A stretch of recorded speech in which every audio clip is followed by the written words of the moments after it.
raises serious antitrust concerns that warrant scrutiny, which is why we're here today.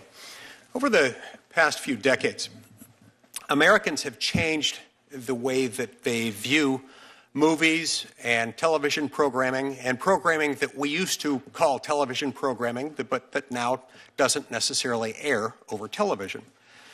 There was a time, decades before that, when movie night meant going to the theater. Then more recently, over the last 4 decades or so, there was a time when movie night might have meant a trip to Blockbuster or later to a red box, but that's no longer the case. Today, millions of Americans will stream their favorite classic movie or binge-worthy show, binge-worthy series right at home. Netflix has changed with the times as well, and Netflix has been a significant part of that change. They have grown into the largest streaming platform in the entire world. Netflix has more than 325 million subscribers, reaching 1 billion viewers. Premium Netflix streaming plans can cost as much as $300 per year to access Netflix's impressive and steadily growing library of content, both of licensed content and of original content produced by Netflix on its own, some of which we would describe as full-length feature films, others that we would describe as series. We would have previously described them as TV shows, even though they don't air on TV. With this merger, Netflix would acquire Warner Brothers film and television production studios, their streaming services, and extensive existing content library. These include Warner Brothers Pictures and Warner Brothers Television, HBO, HBO Max, DC Studios, and iconic franchises, including Harry Potter, Game of Thrones, Lord of the Rings, and some popular series, such as The Wire, The Sopranos, and Succession. The deal would not only give Netflix control over Warner Brothers' existing catalog of entertainment content, but also intellectual property for future productions. The transaction raises potential horizontal antitrust concerns.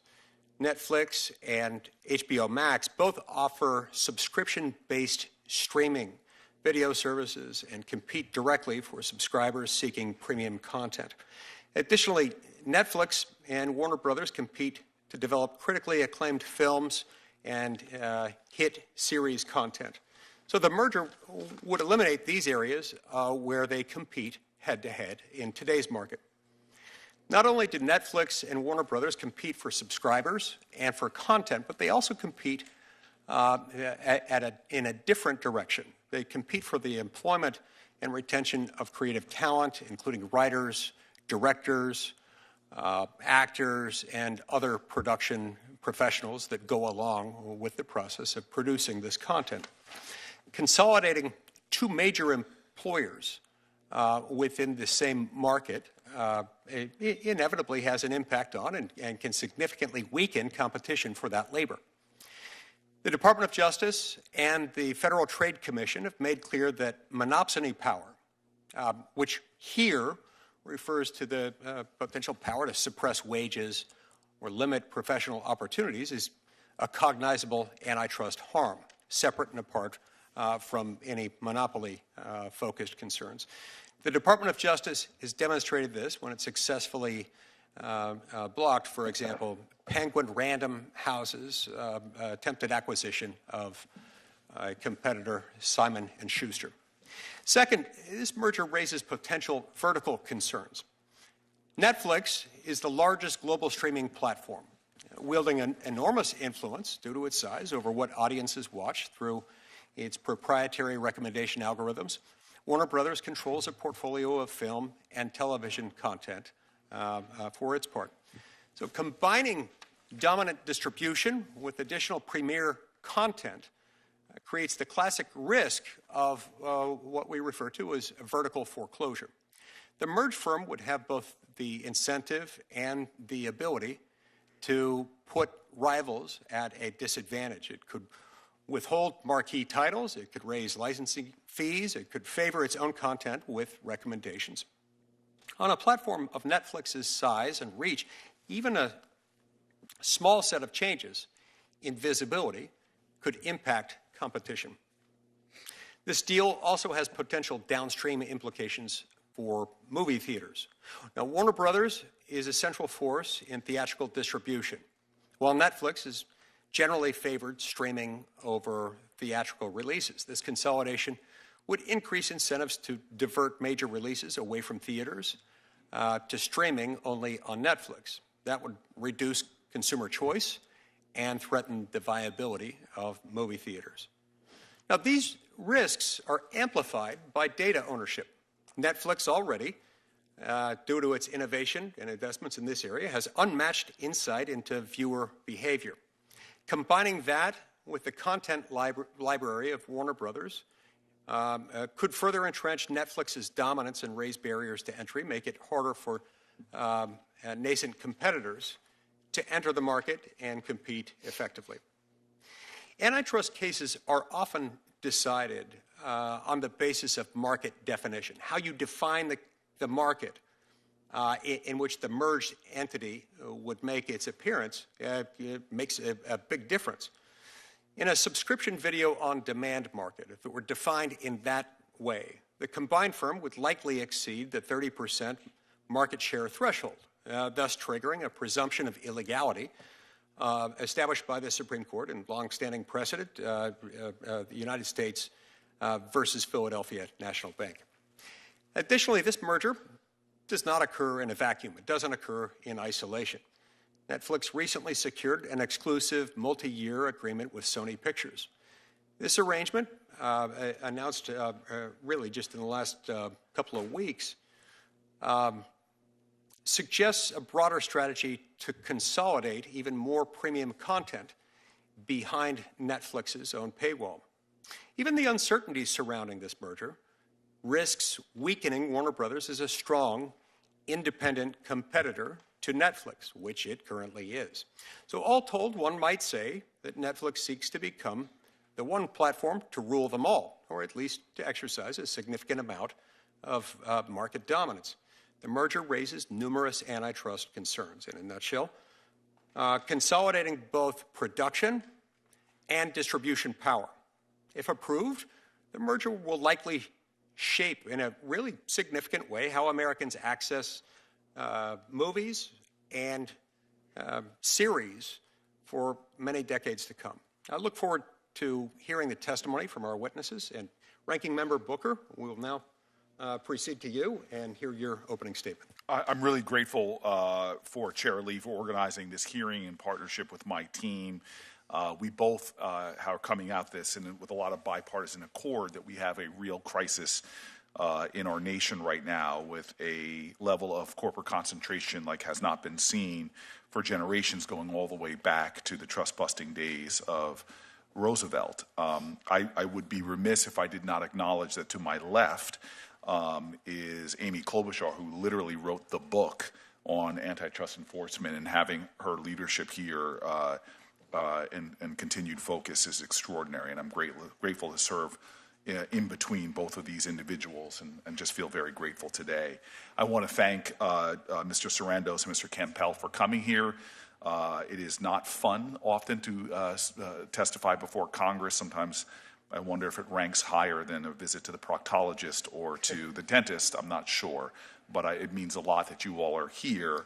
Proctologists and dentists everywhere are outraged by that statement. I am sure I will get letters. I'm sure I will get letters. We're going to examine a lot of the specific facts of this proposed Warner Brothers Netflix merger, but I do want to say very specifically that there is an absence. I believe that this sale of Warner Brothers to any competitor could have serious consequences for consumers and for the television and film industry.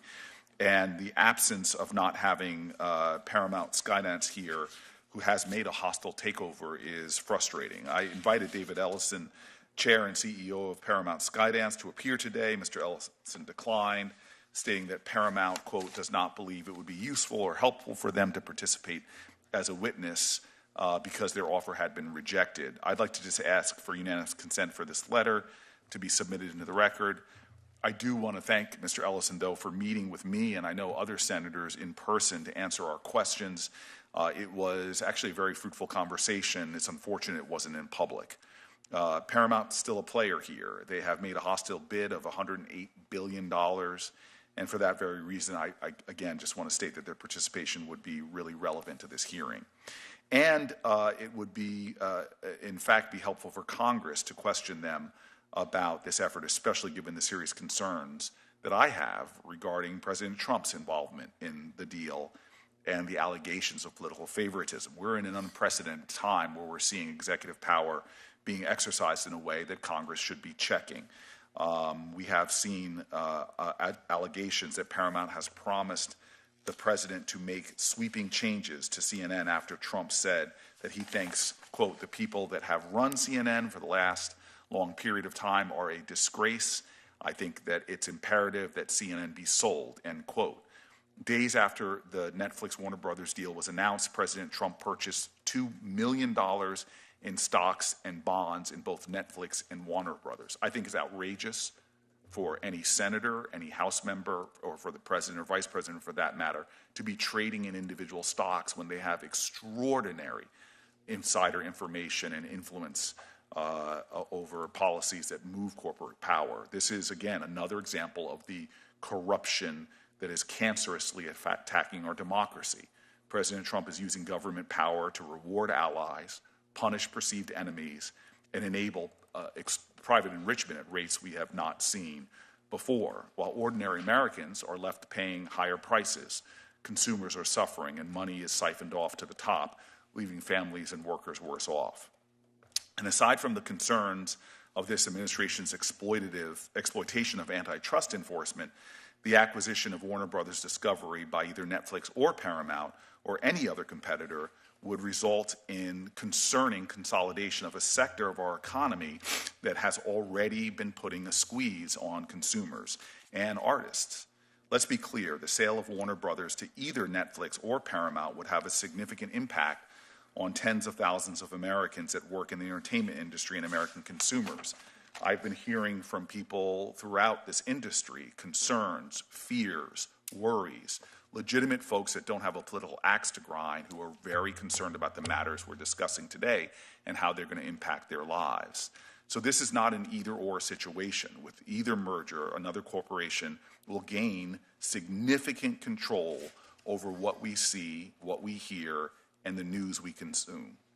The acquisition of Warner Brothers Discovery by either Netflix or Paramount or any other competitor would result in consolidation of a sector of our economy that is already seeing significant consolidation. It's something that we should be talking about and we should be asking the serious questions.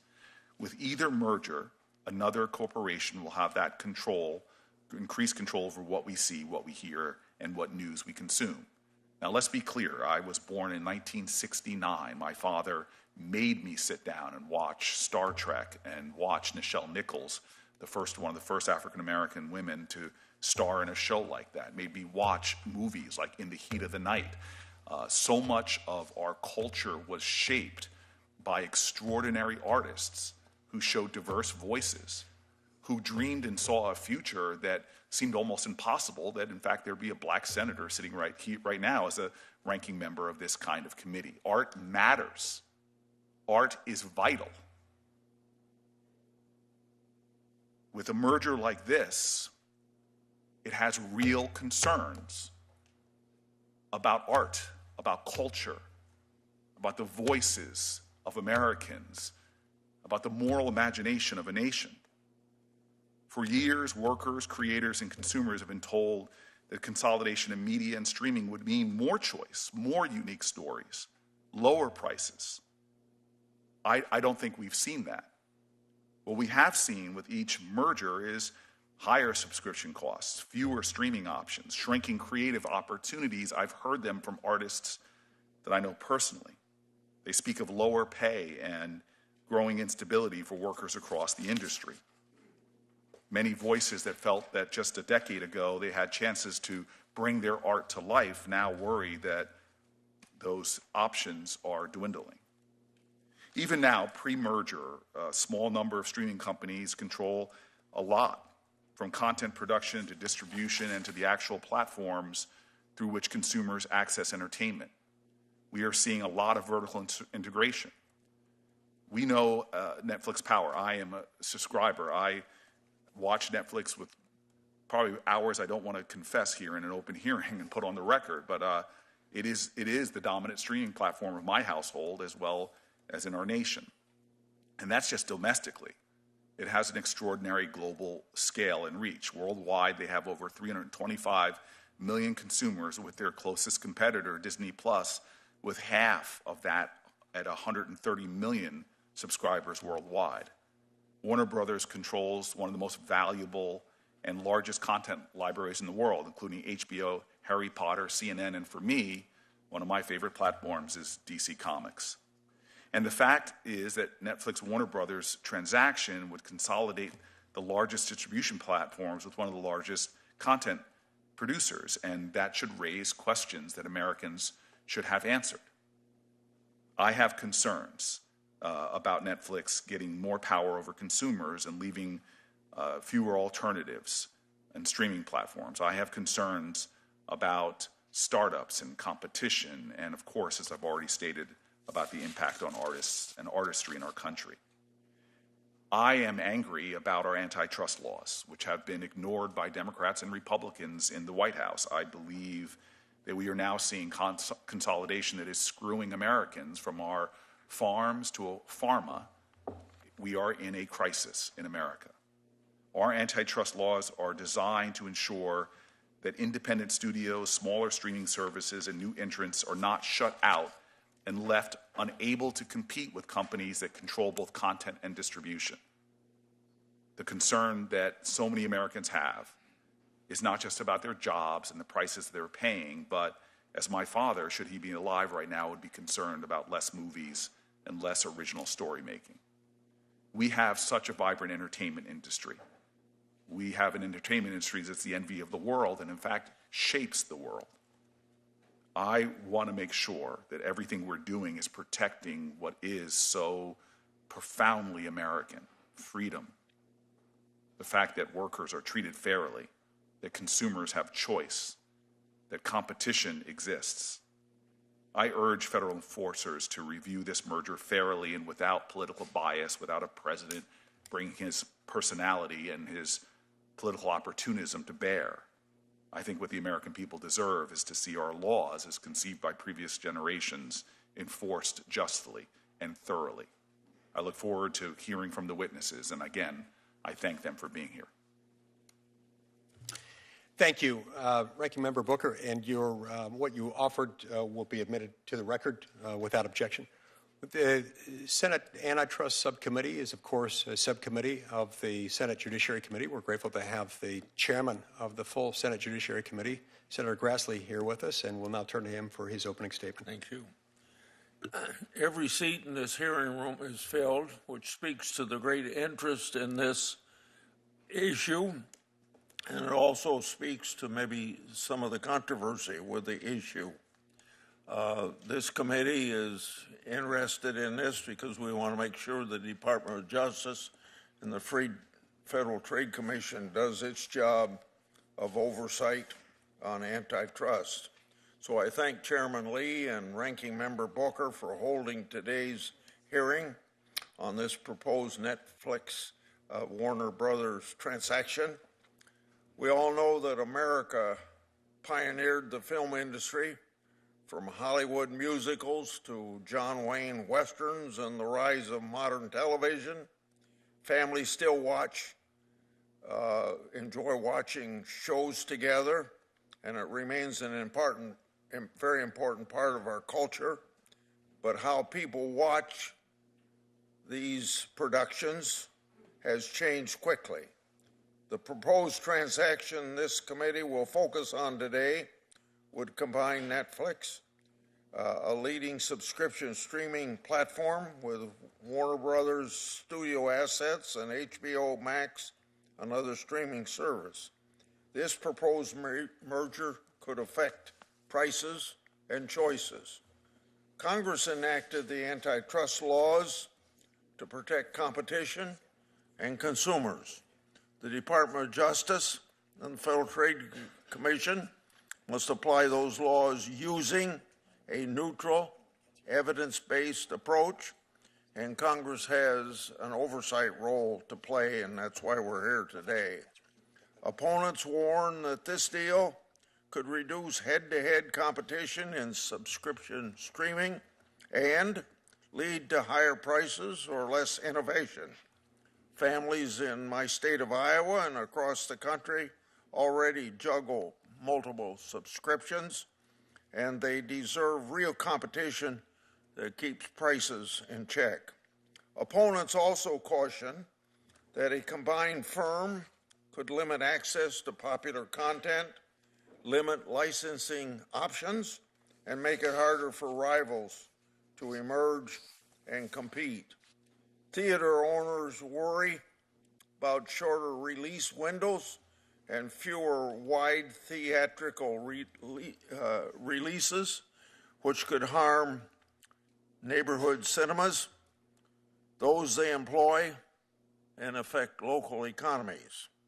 Competition in this sector doesn't only depend on who has the most subscribers. High-quality franchisees and libraries can shape competition by affecting what rivals are able to license, and also affects what choices consumers ultimately have. Control of both a large platform and a deep library of films and shows can affect the bargaining power across the industry. So I say regulators ought to examine those dynamics very carefully. The companies will, of course, argue this transaction will improve quality, expand distribution, and create efficiencies that help them invest more in content. Those claims deserve fair scrutiny. Any claimed benefit must result from the merger itself, be verifiable, and likely make content available to more families. Further, and importantly, merger review shouldn't be used as a strategy to keep a company from moving forward for years by limiting its ability to pursue lawful alternatives while market conditions continue to change.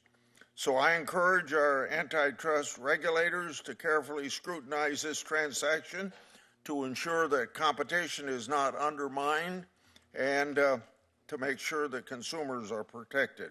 So I thank all the witnesses today for the testimony, and I look forward to the discussion. Thank you, Mr. Chairman. Thanks so much, Mr. Chairman. The Ranking Member Durbin, the Ranking Member on the Judiciary Committee, has a conflict. Will be here later, so we'll be able to hear from him in due course when he arrives. Now I'm going to introduce our two witnesses for today. We've got Mr. Ted Sarandos, who's the co-chairman and executive officer of Netflix, and we've got Mr. Bruce Campbell, the chief revenue and strategy officer at Warner Brothers Discovery.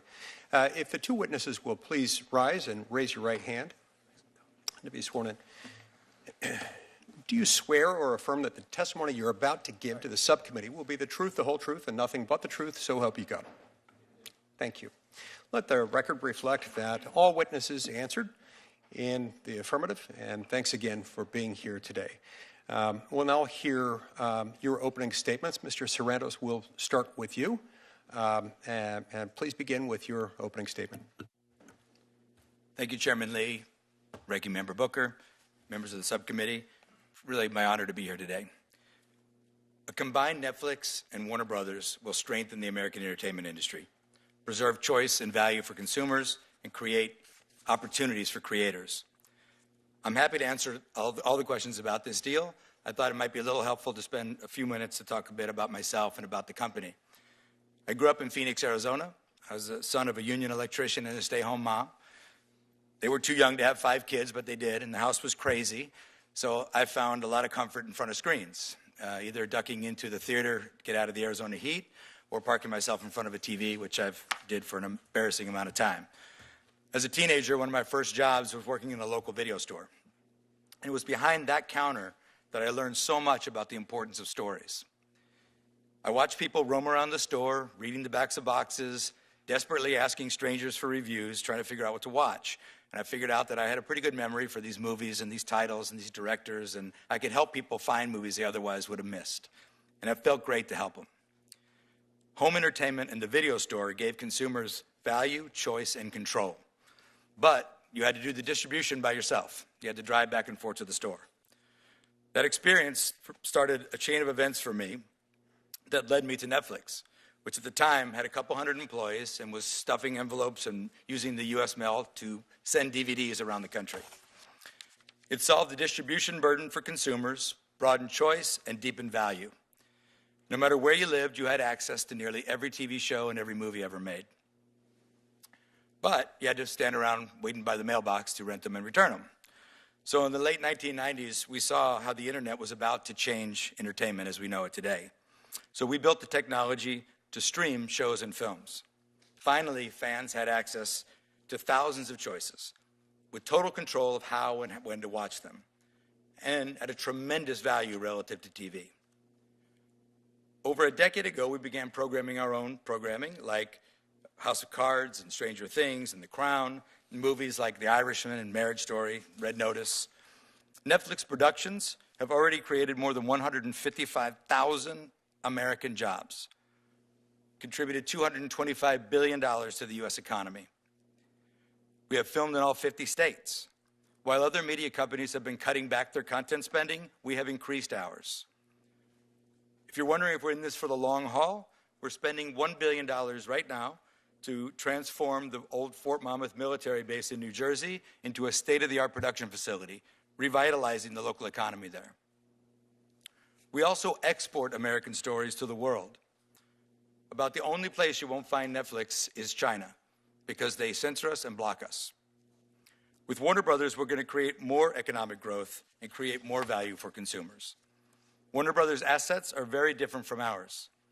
They have a century of iconic IP, they have a world-class theatrical distribution business, and their studios produce and license TV shows to other networks and other streamers. We plan to operate those businesses largely as they are today. Netflix and Warner Brothers both have streaming services, but they are very complementary. In fact, 80% of HBO Max subscribers also subscribe to Netflix. We will give consumers more content for less. So this is not a typical media merger where you end up with what's called the Noah's Ark problem, two of everything. We're buying a company that has assets that we do not, and we will keep investing in Warner Brothers. We will preserve one of the 5 major studios in Hollywood. We'll support theaters by releasing those movies with traditional 45-day windows. And we'll keep growing the American entertainment industry. Let's be clear. TV and film have never been more competitive than they are today. And this deal will not change that. Our goal is to win the moment of truth. That's when Americans sit on their couch, pick up their remote control, and decide what to watch. That's where we compete. Today, consumers can easily choose between broadcast and cable like CBS and so many other networks, and streamers like Netflix, Disney+, HBO Max, Peacock, Paramount+, Tubi. And that also includes deep-pocketed tech companies who are trying to run away with the television business. Companies like Google's YouTube, Amazon Prime Video, and Apple. If you look at streaming alone, YouTube is the #1 platform for viewing time. They have NFL football. They have an exclusive deal for the Oscars. They have a deal with the BBC to produce original programming. Some of their creators have bigger budgets than typical Hollywood television shows. YouTube is not just cat videos anymore. YouTube is TV. This explains why Netflix, with all of our success, are only about 9% of TV viewing time in the U.S. With Warner Brothers, we'll be about 10%. This deal keeps one of the most iconic Hollywood studios healthy and competitive. Warner and Netflix together will create value for consumers, more opportunities for the creative community, and more American jobs. Thank you so much, and I do look forward to your questions. Thank you, Mr. Sarandos. We'll turn now to Mr. Campbell. Chairman Lee, Ranking Member Booker, and members of the subcommittee. Thank you for the opportunity to appear before you today to discuss Warner Brothers Discovery and our decision to accept an offer to merge our studios and streaming business with Netflix, while continuing our previously planned separation of our news and sports television networks into a new company, Discovery Global. The iconic Warner Brothers studios have created some of the country's most recognizable television and film productions, from Citizen Kane to Minecraft. Just last month, our films received 30 Academy Award nominations, tying our own record for the most nominations set 2 decades ago. Discovery grew largely from the cable revolution of the 1980s, delivering a variety of content on cable networks such as the Discovery Channel, Animal Planet, Food Network, and HGTV. As the media landscape evolved over the past several decades, Discovery expanded its focus on digital media, delivering high-quality content across a range of platforms in addition to cable. In 2022, Discovery merged with Warner Media, which was then being spun off from AT&T to create Warner Brothers Discovery. This history exemplifies the dramatic and dynamic changes we have experienced in the entertainment landscape over the past 100 years. Today, those changes are only accelerating as consumers access video content through numerous paid and ad-supported services. Consumers are experiencing a flood of options, including expanded social media platforms, digital and interactive games, and dozens of other entertainment options that compete for consumers' interest and attention. This increasingly complicated media landscape has also resulted in considerable consumer frustration. The abundance of streaming options has made it more challenging for consumers to find the content they want. Advertising revenue is also less stable due to marketplace changes such as the move to on-demand streaming services and the rise of social media. At Warner Brothers Discovery, we have continuously sought to innovate and respond to the changing marketplace. The 2022 merger gave us the ability to identify and align common business strategies. We found our alignment with our combined collection of sports, news, and other cable networks. And we saw a different collection of business opportunities with our studios and streaming business. We concluded that the company would be best served by separating the studios and streaming division from news, sports, and entertainment networks, such as CNN, TBS, and HGTV. Last summer, we announced plans to split into 2 companies, Warner Brothers and Discovery Global. The separation strategy was designed to position each company for long-term success by enhancing the strategic flexibility and sharpening the competitive focus of each entity. That decision prompted others in the industry to look anew at the company and our world-class collection of media franchises, brands, and properties. Last fall, we began to receive various outreach and offers, including most significantly from Paramount Skydance and Netflix. Our board responded with a full review of the company's strategic options. Paramount Skydance, Netflix, and another company made a variety of offers that our board considered carefully and fully. Ultimately, after careful evaluation of the competing offers, our board unanimously determined that Netflix's offer was and remains the best opportunity for our company. In this proposal, we saw a compelling and unique opportunity to combine our existing separation strategy with the strengths of Netflix. This vertical merger permits Netflix to expand its nascent movie and television production capabilities with the addition of the Warner Brothers studio assets. It gives our production capabilities access to Netflix's popular and consumer-friendly streaming and distribution platform. The merger also permits us to continue our planned separation of the global networks business, which we continue to believe is in the best long-term interests of the company. At the same time, the board continues to review and evaluate additional offers as they have been received to determine if any are superior to the Netflix offer, consistent with the board's obligations under law. We are excited about the future of the combined company with Netflix and we look forward to providing consumers with thrilling and entertaining content across all of our storied media properties for many years to come. Thank you, and I look forward to answering your questions. Thank you so much. All right. We're now going to proceed to questions. Each senator will have 5 minutes to ask questions per round, and we'll alternate between Republicans and Democrats in the order of seniority subject to the early bird rule.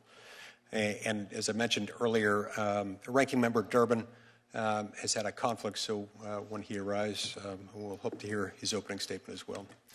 Mr. Sarandos, why don't we start with you, if that's all right. Now, Netflix, under current conditions, that is pre-merger status quo Netflix, it produces and distributes its own scripted long-form, full-length feature films, TV shows, documentaries, and series, correct? Thank you, Senator Lee. Yes, it is correct.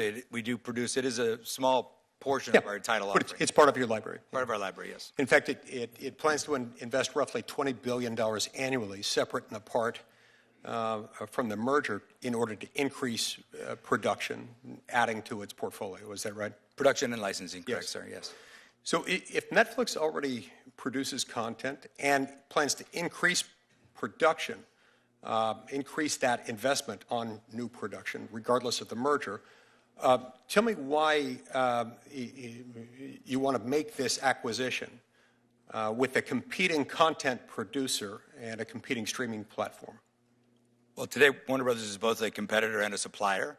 And our history, the reason I walked through that little history in the opening was that our history and my own professional history has been about adding more and more value to consumers. Right.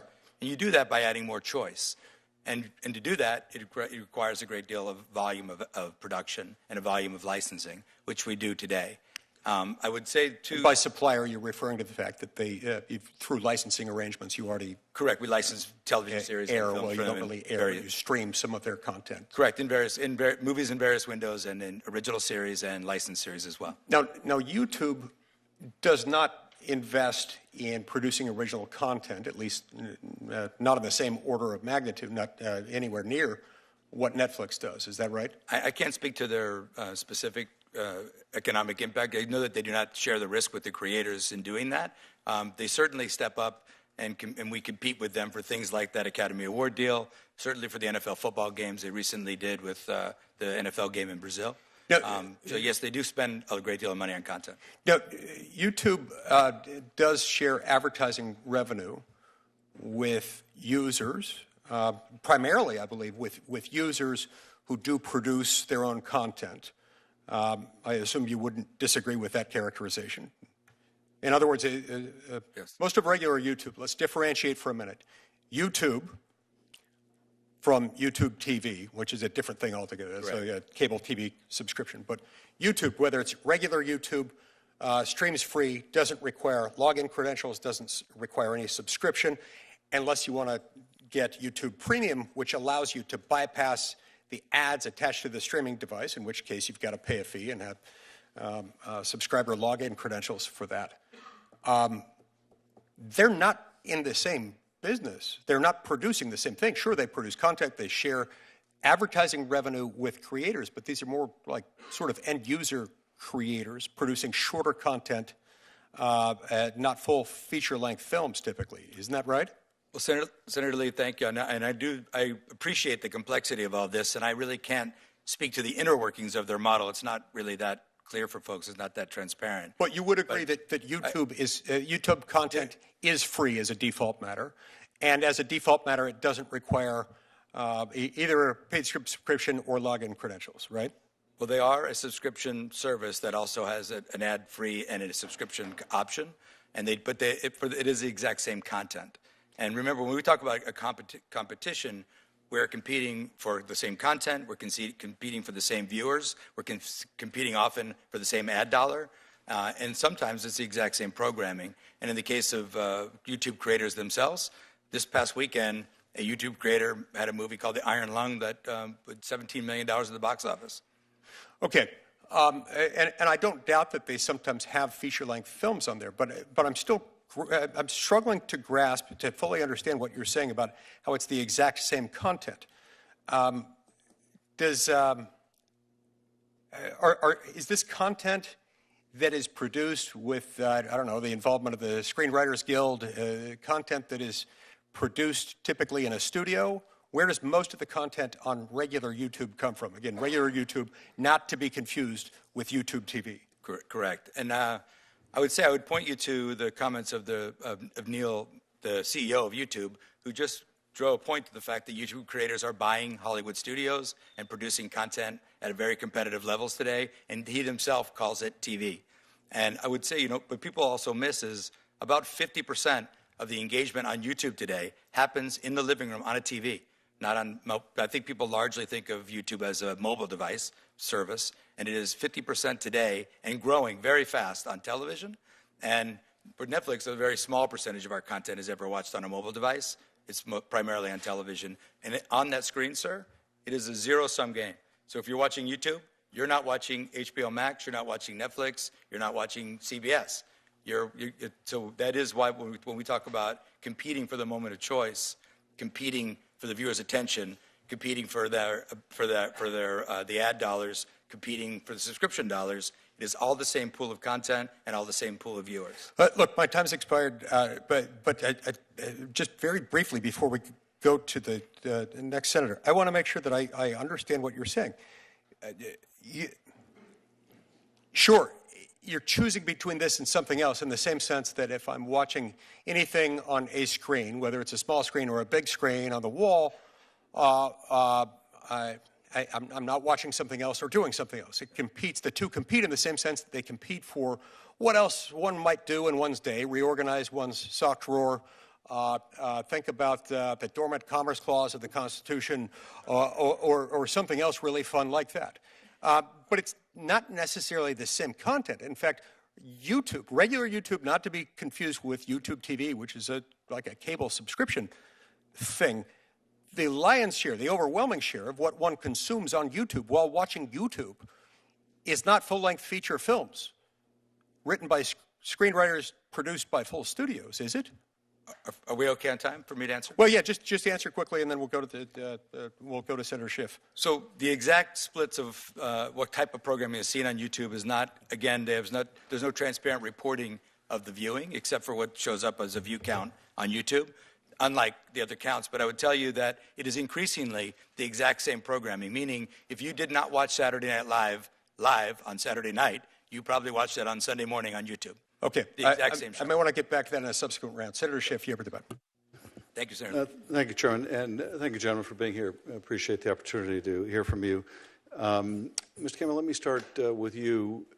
Most of, I think, well, a lot of my concerns, whether it's this merger or the proposed Paramount merger, have to do with the impact on the workforce, impact on consumer choice and cost, among other things. Most of the media consolidation we have seen has not resulted in lower costs for consumers, but has resulted in a lot of layoffs and job losses.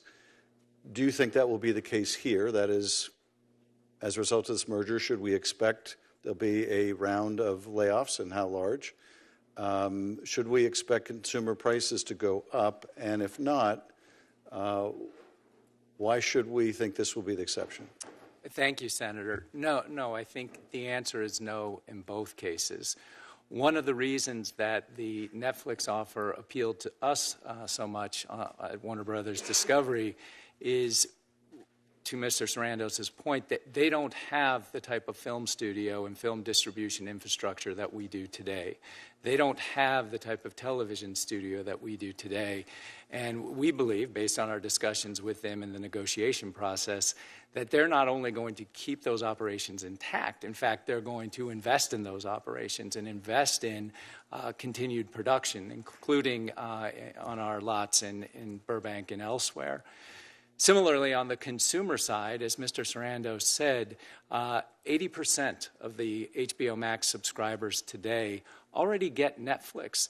Now, with this transaction, Netflix will have the opportunity to offer those two services together at a discount In addition, they'll have the opportunity to take our content and the HBO Max content and put it on the Netflix platform, which they've invested in over 20 years. It is the best technology platform available to consumers. It is superior to the platform we have. I think that, too, will be very pro-consumer. And Mr. Sarandos, let me ask you about a couple of things, and I know we discussed part of this already, but Good to see you again, Mr. good to see you too. Share with us your thoughts on the impact on the theater industry. Yeah. I happen to be one of those people who loves to go see movies in the theater and be surrounded by other people experiencing the same thing. There was a lot of concern that given the business model you've had to date, that theatrical exhibitions will be cut down from 45 days or whatever they generally are, the industry standard, down to a lot less, maybe 17. How long do you expect theatrical exhibition to be? How will that change or not change? And also, in terms of jobs, for many of the other studios, we've seen a growth since the pandemic in production at home. Netflix has been a bit of an outlier, though, where we've seen more production move overseas. Now, I know you're building a new facility in New Jersey, but what accounts for the production shift, the greater production shift we see of Netflix to production overseas, and how do you think that will be affected by this? Well, thank you for asking, Senator. And let me work backwards on the question. We have some local for local production that happens overseas, meaning we have a service in South Korea and we produce some Korean content for the South Korean market in local language, local cast, local producers, that kind of producing. That happens separate and aside from this. Almost all of the vast majority of our content spend is produced in the United States. There's been many studios, including Disney, just recently moved all the Avenger movies to London. By way of example, there's production incentives that draw production away. What I've been doing for the last several years is working with the state of New Jersey to create an incentive that competes with that UK incentive and brings production home. We're building a big studio in New Jersey for that. Since that incentive passed, we had 11 projects. 7 of them were slated to go to the UK, pulled back into New Jersey. So we are leading production in the United States and intend to keep growing it. As Bruce said, you know, the Warner Brothers slate of movies are still getting made. We're making them. We're going to operate Warner Brothers Studio largely as it is today, including releasing the movies in the theater with the traditional 45-day window. Now, I know I've earned some skepticism over the years on this because I was talking a lot about Netflix business model, which was different from that. We didn't own a theatrical distributor before. We do now, and a great one. They did $4 billion in box office last year. So that's all baked into the price of this company that we're looking at, and we want to keep that going and invest further in that. So this will continue to push up those jobs that we talked about and push up that production primarily in the U.S. So this will keep the theater business intact. This will definitely keep production in the U.S. growing. I think what we've done in New Jersey is going to change the course of production in the U.S. completely, and I think other states will see the value of that as well. Well, this gives me a perfect final opportunity to do a little self-promotion, Mr. Chairman. I have a bill that would provide a film tax credit analogous to what's been driving film production overseas that's offered in other countries, and would welcome anyone who would like to work together. Greatly support you on that, Senator. Thank you very much. Thank you, Senator Shipp. Senator Hawley. Thank you, Mr. Chairman, for calling this hearing. Welcome to the witnesses. Mr. Sarandos, if I could just start with you, let's continue to talk a little bit about the labor impacts here, if we could. How many U.S.-based employees does Netflix currently employ, do you know? About 10,000. Yeah, what about in production roles?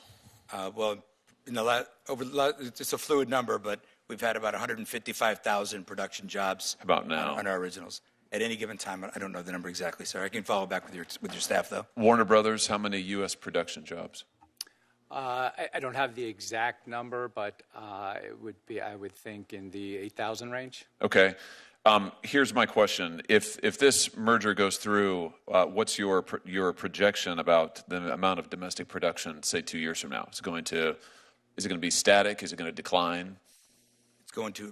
Our production is going to increase. Domestic production. Domestic production Employment. is going to increase. Most of our production is domestic, and it will continue to increase. We've recently forecast our content spend, independent of this deal, to grow to $20 billion. And that's a combination of licensing, producing, Now, those licensing dollars compel production as well. That's why it's hard to get an exact number. Let me show you the data here about U.S. production recently. Yeah. It's the red line here, starting from in 2021. You can see it is pretty much straight downward. There's been massive shift in production, as I think as Senator Schiff was alluding to just a moment ago, massive shift in production overseas to other foreign jurisdictions, leaving the United States. So will you commit to increasing domestic United States production and domestic United States production jobs? Did I hear you just say you would? Senator Hawley, absolutely. It's in our business plan. It's in our long-term operating DNA. I will point out, sir, respectfully, that chart is Los Angeles. Yeah, but it is Los Angeles, but if you look at the data, it is reflective. This reflects all of U.S. production. U.S. production is not going up, right? But some of these jobs have moved.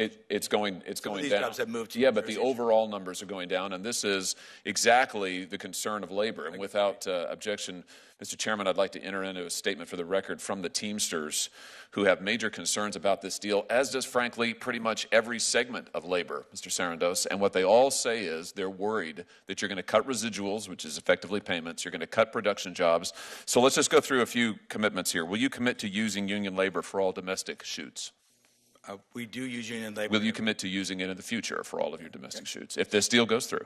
Senator Hawley, we do use, this is the most unionized industry in America, and we use union labor on all our production. And you're going to going forward. I'm looking for a commitment. You have my commitment. Will you commit to a 45-day or longer theatrical release window for major Warner Brothers films?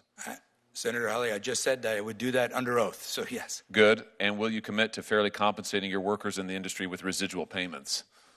Well, top of market payment has been Netflix's business philosophy since we started operating over 25 years listen, ago. what you have been routinely accused of compressing and reducing residuals, it's one of the biggest objections to labor to this deal. So let's see if you can lay that to rest today. Will you commit to full residuals?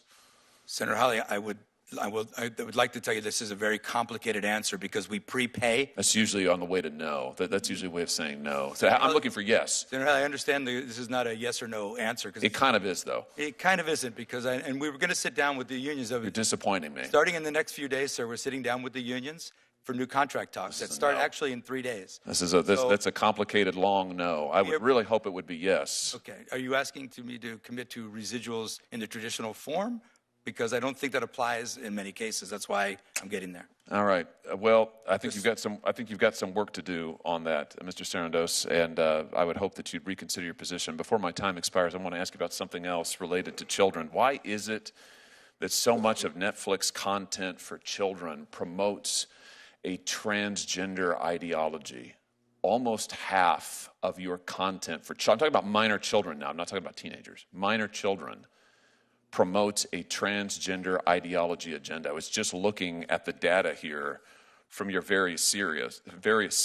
And what concerns me is just 2 days ago, a jury in New York awarded a former transitioner $2 million because she said that her psychologists and others pressured her they pushed on her an ideology that proved to be extremely detrimental. I'm sure you know that in the UK, the National Health Service in the UK has said that they're not going to perform transgender surgeries or any longer so-called gender-affirming care for minors, including in counseling, because it is so incredibly detrimental.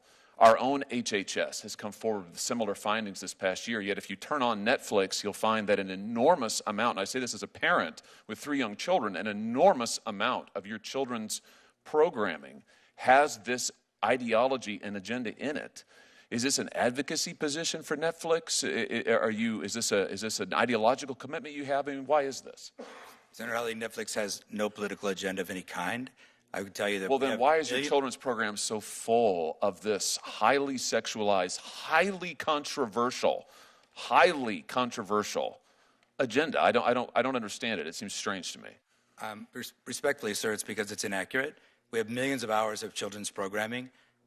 You're saying it's not there. You don't have trans. You don't feature trans characters, trans storylines, trans themes. It's not in your programming. I'm saying we feature a wide variety of stories and programs to meet a wide variety of people's tastes. Why is almost half of it? Why does almost half of your children's program feature this highly controversial, highly sexualized material? That just seems strange to me. It can't possibly be a reflection of the population. Senator Hawley, I don't have any idea where that number would come from or what that would be. I don't believe that's been your personal experience, but I can't speak to that. Well, what do you mean you don't think it's been my personal I don't- experience? You don't I don't think think- that I monitor what my children watch on your... Here's what I tell you what my personal experience is since you bring it up. My personal experience is that my 3 children, I can't let them watch anything they want on Netflix. I can't let them watch anything on Netflix unless I preview it, because I don't have confidence in what's on your platform. I don't know what they're going to encounter, and I tell you what, I don't want my kids being pushed an agenda about their sexuality or gender identity when I have not had the opportunity first to discuss it with them and to form them in that. And I, frankly, on behalf of parents around the country, it offends me that Netflix is pushing this content at parents in what seems to be a very coordinated, thought-through, planned-out agenda in a way that, frankly, I think undermines parents, certainly undermines me and my wife. We have to watch every show beforehand before we can let our kids watch it. Now, I don't know. That seems pretty concerning to me. I know you make a gob of money on it, and maybe that's the answer. But it just seems to me that it's a disservice to the parents of this country, particularly given what's happening with our youth on this subject. Senator, if I may answer, like I said, we have millions of hours of content on Netflix at any given time. We have state-of-the-art tools for you to manage those choices for your children and to block any title that you might be offended by for any reason.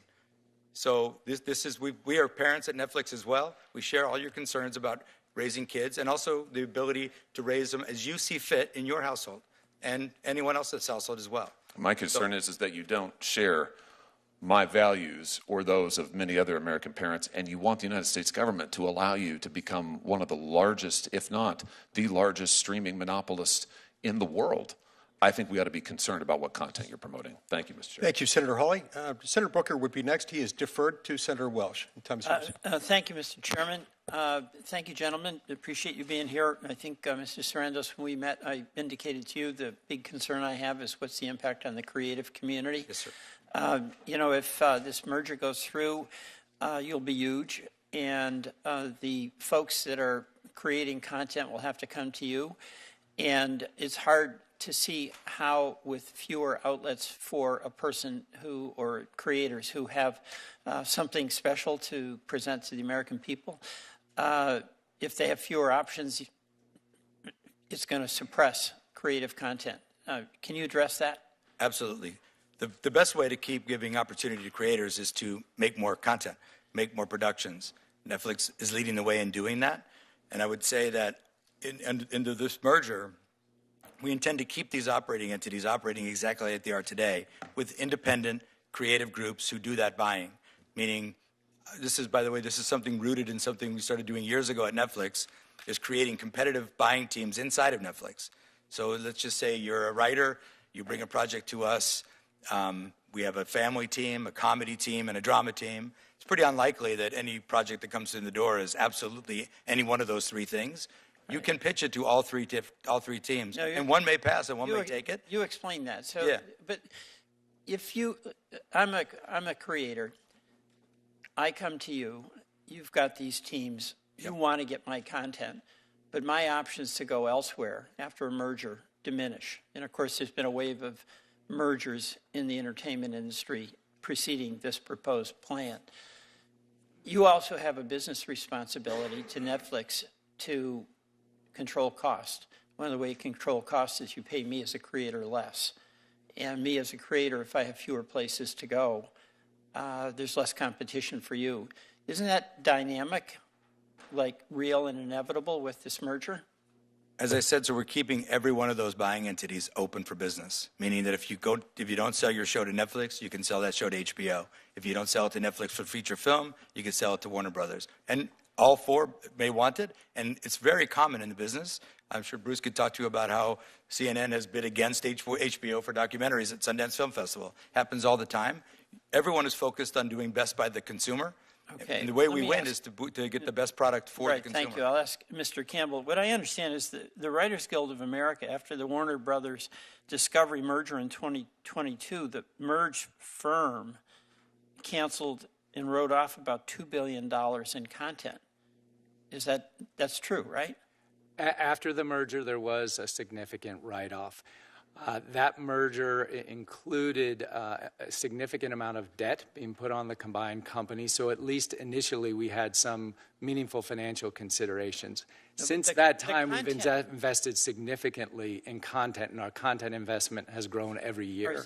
This is really the question that I need to be answered. I think it's incredibly important that we have more content, not less. I think it's incredibly important that we have creators and writers and producers having an opportunity to get their story to us, to try to get the benefit of stories that are told to America about our own experience.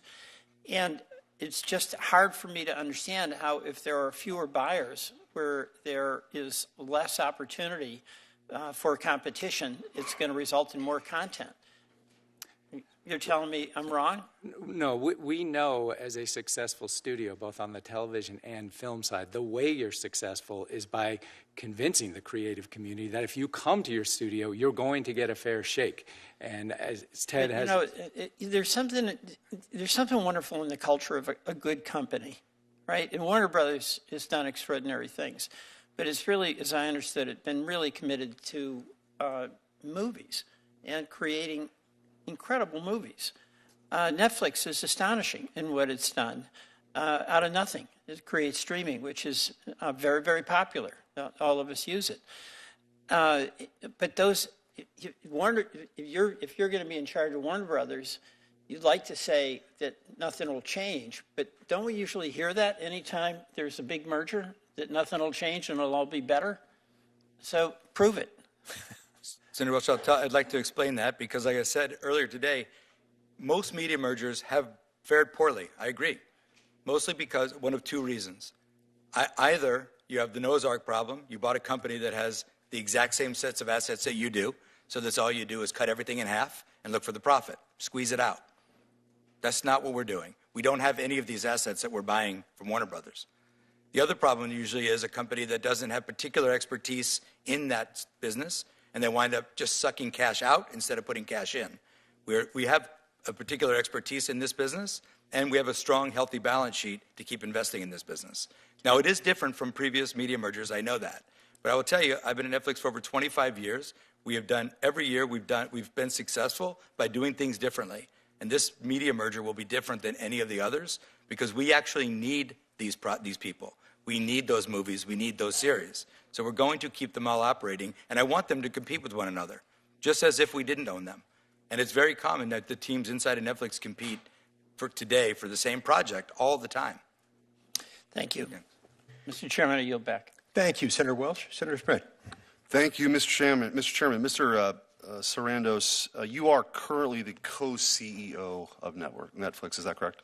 That is correct, sir. Yes. Okay. And until recently, you were the chief content officer, is that correct? It's been a couple of years now, yeah, but yes. Okay. Do you think Netflix is a powerful company? We're a successful company. Okay. I think it's pretty powerful. That's probably why we're here today, right, to judge whether or not it becomes anti-competitive in some particular way because of the power that it wields. You just said a moment ago that Netflix does not have a political agenda. Do you think Netflix is a politically biased company? No, sir, I do not. Okay. Would it surprise you if I told you that, what percentage of donations from Netflix employees and other folks affiliated with Netflix go to Republicans versus Democrats, do you think?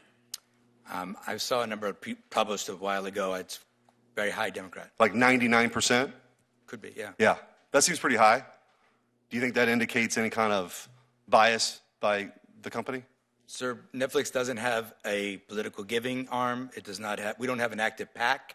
We don't influence our employees to do anything, and our employees can support issues and candidates at their will. Okay. On June 20th, 2020, on its X page, Netflix posted a video titled, quote, "To my white friends, guilt, shame, embarrassment," end quote, and saying, quote, "We need to do everything in our power to amplify that message." Do you stand by that statement? I have no recall of that statement at all. Okay, I just read it to you. Do you have an opinion about it? I don't have any idea what context it's in or anything. It's okay. In the wake of the George Floyd riots on June 20th, Netflix posted on its page, "To my white friends, guilt, shame, embarrassment." What does that mean? I think that is an uncharacteristic post that I'm deeply regret if that got posted that way. Okay, well, it did. Netflix also said on May 30th, to be silent is to be complicit. Okay. I was just reading you some things that Netflix posted at the time. So you don't stand by that statement then? As I said, sir, we have no political agenda. Posting something like that would be quite political. But Right. I would agree. Yes. I would agree and I would say, I hope that wouldn't happen again. Okay. Netflix also said on June 10th, 2020, that to implement the BLM, the Black Lives Matter agenda, Netflix understood, quote, that our commitment to true systemic change will take time. Do you still think that takes time? Are you still actively engaged in this effort? Again, sir, we're not engaged in political efforts like that. Okay. Any longer? You're not. You were, but you're not now. I can't think of a period of time. Okay. I think of the time you're talking about was quite a volatile time for many companies. I think a lot of people said things they regret then. I'm just trying to figure out if they actually regret it or not. I'm not going to get into your quotes on DEI, but it seems that both you and Netflix both have made a habit of promoting DEI and wokeness. I'll just give a few examples. Netflix content is synonymous for the modern phenomenon of race swapping, both historical and real and fictional characters. Just a few examples. Netflix made Black Vikings. Netflix changed Cleopatra from Macedonian to black. Achilles changed from Greek to black. Netflix overtly sexualizes children in its Cuties film related to preteen girls. You mentioned earlier that you can block for titles. I'm not sure blocking the word cuties would shield kids from the over-sexualized content in Cuties. So I'm not sure that's sufficient enough. Netflix continues to push sexual and gender theory on kids, and maybe this is what was being referred to earlier. 41% of G-rated, kid-approved series contain LGBTQIA+ content. You are the co-CEO. You were the chief content officer until recently. Yes or no? Does Netflix stand by its content production decisions? Senator Schmidt, we have a great deal of programming on Netflix for all left, right, and center. We have state-of-the-art tools for parents to manage what their kids see on Netflix. You could block anything. What you just described is exactly how it works. You block that title. No, but why would I block Cuties? What would, if a G-rated movie came out called Cuties, why would I have any belief as a parent that would be related to over-sexualized kids? That film you're speaking of is a MA-rated adult movie for adults, not for kids. And the larger point, sir, is that of all the American values that we all share, and I understand parenthood is hard, I understand it's a difficult world that we all navigate, but the one we value a lot is the First Amendment. A lot of that is freedom of speech. And, I get it. What I want to do is give creators a place to tell their stories and parents a place to control I have no problem with a wide variety of content. That's not the issue. This is America. But I guess the point I'm making is that your company has made overtly political statements, has moved an agenda of DEI. You have Susan Rice on your board, the founder of sort of Barack Obama's DEI agenda. 99% of your employees contribute to Democrats to the tune of hundreds of millions of dollars. Your content's over-sexualized for kids. You're engaged in this very woke programming, overwhelmingly. You do have some other options, but overwhelmingly. So the question before this committee, and you come before Congress, why in the world would we give a seal of approval or a thumbs up to make you the largest behemoth on the planet related to content? It seems as though you have engaged in creating not only a monopoly of content potentially, but the wokest content in the history of the world. So forgive me if I'm a little concerned, not only as a parent, but also that somebody believes that we ought to have a wide variety of content options. There are some, but the overwhelming majority of your stuff right now is overwhelmingly woke. And it's not reflective of what the American people want to see. So respectfully, if you ask a Netflix member today, or a consumer today generally, how they view Netflix, I think that a proof point that we might be doing the right thing is they talk about Netflix in the exact same terms as they talk about the country. About 40% conservative, about 40% liberal, and about 20% don't know. You can look for and you can search for a character, an image. But that's not what it is. Those are not the statistics I gave you. I don't know what those statistics are. 40% of your content for G-rated stuff has LGBTQIA themes. Sir, I respectfully don't know how they We're happy to follow up, and I'd love to get a response. I'd love to engage with your staff Great. to figure out how We'd they love to continue the get to that conversation. number. Thank you. Thank you, Senator Schmidt. Senator Booker, you're next. I'm getting back to the subject of antitrust. Thank you. I guess I just want to start with asking for unanimous consent. Maybe, Mr. Sarandos, you and I can talk about it.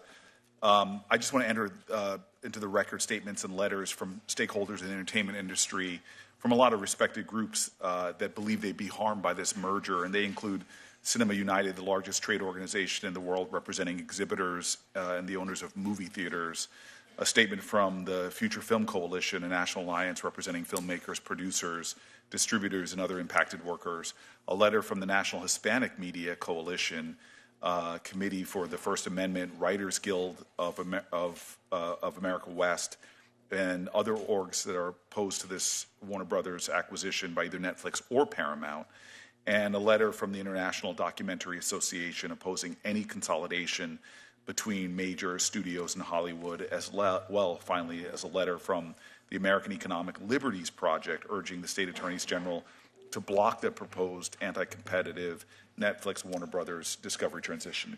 Chairman, can I introduce these to the record? It'll be admitted to the record without objection. And I guess my first question would be, why such a universal set of concerns, if not fears, that organizations who represent theater companies, who represent artists, who represent producers and directors, it seems pretty universal to me that people have a level of sophistication more than any senators about your industry seem to be really concerned. Could you shed some light on that? Yeah, I would have to start, Senator, with the fact that the industry has been under attack for 5 years now. The pandemic, a prolonged strike, production downturn for companies trying to squeeze more profits out of their businesses. Now, we've not been doing that, and we got through the strikes, and we got through the pandemic, and keep producing and keep growing. But anytime there's change, the parties that you just discussed get nervous, and rightfully so. They need to know that people are looking out for them, and we are looking out for them. I mentioned in the theaters, I have been asked to give a blood oath about the 45-day window. I think giving my testimony to you under oath is good enough. And I've known you personally for a long time, and to be a person of integrity. But I've heard more companies come before this body and make promises pre-merger that so many of them don't follow up. So let me just I would also add, Senator, if you don't mind, we have a long operating history of operating the way we do. So I think we could point to our track record of expansion and growth and more and adding more value to consumers. So if I may ask a direct question, then will this be a fully exclusive 45-day theatrical window? Fully exclusive to theaters, yes. And will this be self-enforced? In other words, if you fall short of that? That is the industry. It is the industry standard for self-enforcement. However, routinely, movies that underperform, the window moves a little bit. And Superman was a little shorter window, and Sinners was a little longer window, but they still could refer to it as a 45-day window. And so I guess the trend right now, though, is away from the theater experience. We are seeing a crisis of community in general in America. Theaters used to be, along with other great American sort of institutional experiences that brought people together across backgrounds, sitting in the theater. You and I both grew up with that in a way that I think is a cherished reality. But unfortunately, we're seeing market forces which control companies that are beholden to shareholder profits. We seem to have elevated that form of capitalism when companies in the past used to have many different stakeholders. But you all are a company that's beholden to your shareholders, and doesn't that mean that the forces that are moving against theaters, why we're seeing so many closures of theaters, would be affecting your decisions as well? No, actually, no. And in fact, now that we are in the theatrical business, we want to win in the theatrical business. We want to make movies that people care enough to go out and see. In fact, in the last couple of weeks, we've done things like we put the finale of Stranger Things in theaters around the country the weekend it came on Netflix, and thousands of people, thousands of sold-out shows, revitalized the theater business for what was otherwise going to be a soft weekend. We've done it in the past with these events. We've released our movies with the independent theater owners over the years all the time, and I think now that this is going to be part of our business, we're going to treat it as importantly as every other part of our business and win. And you do that by making movies that people care about and go out to do. I think Warner Brothers did an exceptional job of that this year. and they did $4 billion at the box office, which is one of the reasons why this company costs so much to buy. So we want to keep that going and actually improve and build on it. And so one of the last things I want to ask in this round is that theater experience is something we're losing, this force of market forces that seem to be undermining the things that create community and connection. Another one is obviously sports. This summer, the FIFA Men's World Cup will culminate in Jersey, which I'm really proud of, as you can imagine.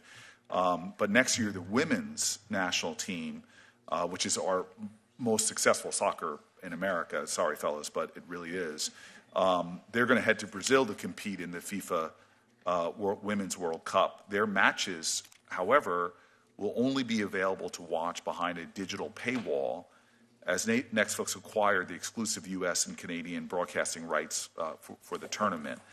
How are you going to ensure that households can really afford what to me is, in terms of my national pride, not to mention the kind of universal power that sports has created in terms of just connecting Americans. It's so central to American culture. What can you do about that? What can you tell me about that? Yeah, well, we don't control the rights to those. As you know, we compete with other folks, all those folks I talked about earlier, for those rights. And I do think Netflix is a very affordable option for households. You can see by our large household penetration that people can afford Netflix, and we add a great deal of value to them. I know we keep talking about price, but I think it's impossible to talk about price without value. And a consumer watching Netflix spends 35 cents an hour to watch Netflix. 35 cents an hour. Just to put that in perspective, Paramount Plus is over 90 cents an hour. So I think when people talk about affordability, they're talking about, what do I get for my money? And I think Netflix has done a great job of keeping that down for the American consumers and for consumers around the world. And so, finally, and again, you're somebody I know, so I have extraordinary integrity, I know that you have, but the reality is there seems to be everybody that I talk to that are on the artist side are seeing these trends as a way that is moving against the artist. And with your capacity for empathy, do you understand that point of view? Do you understand those fears?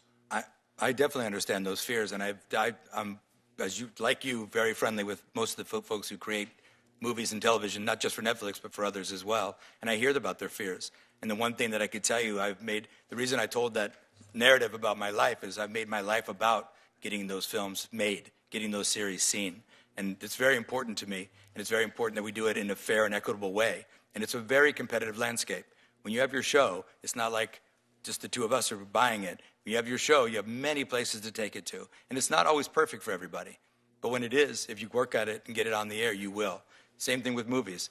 Thousands and thousands of movies get submitted to Sundance every year. Only about 400 of them get seen in theaters. Thousands of them get seen because of streaming. So I do think it's important that all of these things work together. And the streaming window, or the pay TV window that Senator Lee talked about earlier, that's the value unlocked to consumers. And that helps fund. I'm very proud, I think, that we've created a model that will ensure the ongoing production and viewing of movies. That's what I'm most proud of. Thank you, Mr. Chairman. Thanks, Senator Booker. Senator Moody, you're next. Thank you, Chairman Lee, for holding this hearing, and thank you for our witnesses for being here today. I think when there was an aside comment, like, let me get back to antitrust, as if the concerns that were raised because we'll have fewer players in this market is not something that's related to antitrust. Indeed, antitrust laws were created to ensure that there's meaningful competition to protect consumers, correct? Correct. And some of the issues raised by parents, both parents, young children in school, I'm a parent, young child in school, a lot of those concerns came up because more and more and more of the content that was produced or made available through your streaming service had to be screened or vigilantly watch their children as they're watching TV to make sure that they're watching things that were acceptable in their household. You would agree? You're a parent. You would I'm agree? a parent, and I think parents have to be vigilant about everything they watch anywhere they're watching. So I remember this Cuties documentary because I was the attorney general in Florida at the time and a mother of a young child, and immediately raised concerns to your company who quickly dismissed my concerns, and you say, well, that was rated for adults. That wasn't rated for adults. It was 15 plus, correct? No, ma'am, it was MA. You were indicted by a federal grand jury for that content at one point, right? Or excuse me, a state grand jury in Texas for the content of that? I don't recall. I believe it was 15 plus, and maybe I'm wrong. Okay. But in my world, that's not for adults. And we could debate that and use up all my time talking about that. But I think what was being presented to you is there is, in some families, and many families across America, there is highly objectionable content on your streaming platform, but it's becoming a more and more prevalent streaming platform in America. You were confronted with some prior statements that you had made, and you said in response to that, I hope that wouldn't happen again. Very aspirational. Any parameters that have been put in place or policies that have been put in place to make sure that doesn't happen? I'm sorry, Senator, which one are we speaking of? The numerous statements that were put forth by Netflix. Sure, what I said. You said, these are so. I hope that wouldn't happen again, as if just by a wish and a prayer, it will never happen again. But are there policies in place that would prevent statements like that? There are policies in place. Our social media postings are not a place for politics. Our business intent is to entertain the world. It is not to have a political agenda. There are policies in place to make sure. And what I'm saying is that these are people who do it. We're here because you're proposing to become even larger. And if there are folks across America that are already struggling with their limited options, you're proposing you become even larger, and I am just saying maybe that shouldn't have been a joke. Let's get back to antitrust. Let's truly talk about whether there are going to be options. In fact, we need to make sure that indeed these laws are protecting American consumers as they're meant to, and they're not just, and Chairman Lee's concerns that they're not just a way for government to choose winners by stringing along acquisition, right, which I saw in the Biden administration happen. Do you think that, and I know you say that this might help with costs, that costs to consumers may go down, or do you believe that you're going to have to put in place some sort of agreements to make sure that the competition remains strong and that consumers are protected in costs? Well, Senator, as I said earlier, this does not present a concentration risk that would require remedies like that. Our prices have gone up slower than all of our competitors, and as I was just saying to Senator Booker, they also offer much more value for the money. Again, I think consumers feel value in what do they get for their money. Am I wrong? In the last 10 years, hasn't Netflix costs already doubled? I'm not sure of the math. I do believe that streaming costs across the board have gone up for consumers. Well, the Netflix costs in the last 10 years have doubled, and that outpaces the rate of inflation. We have multiple tiers of service, so I'm not sure that that's true. Are there guardrails that you're proposing that might ensure that this merger doesn't increase prices to consumers?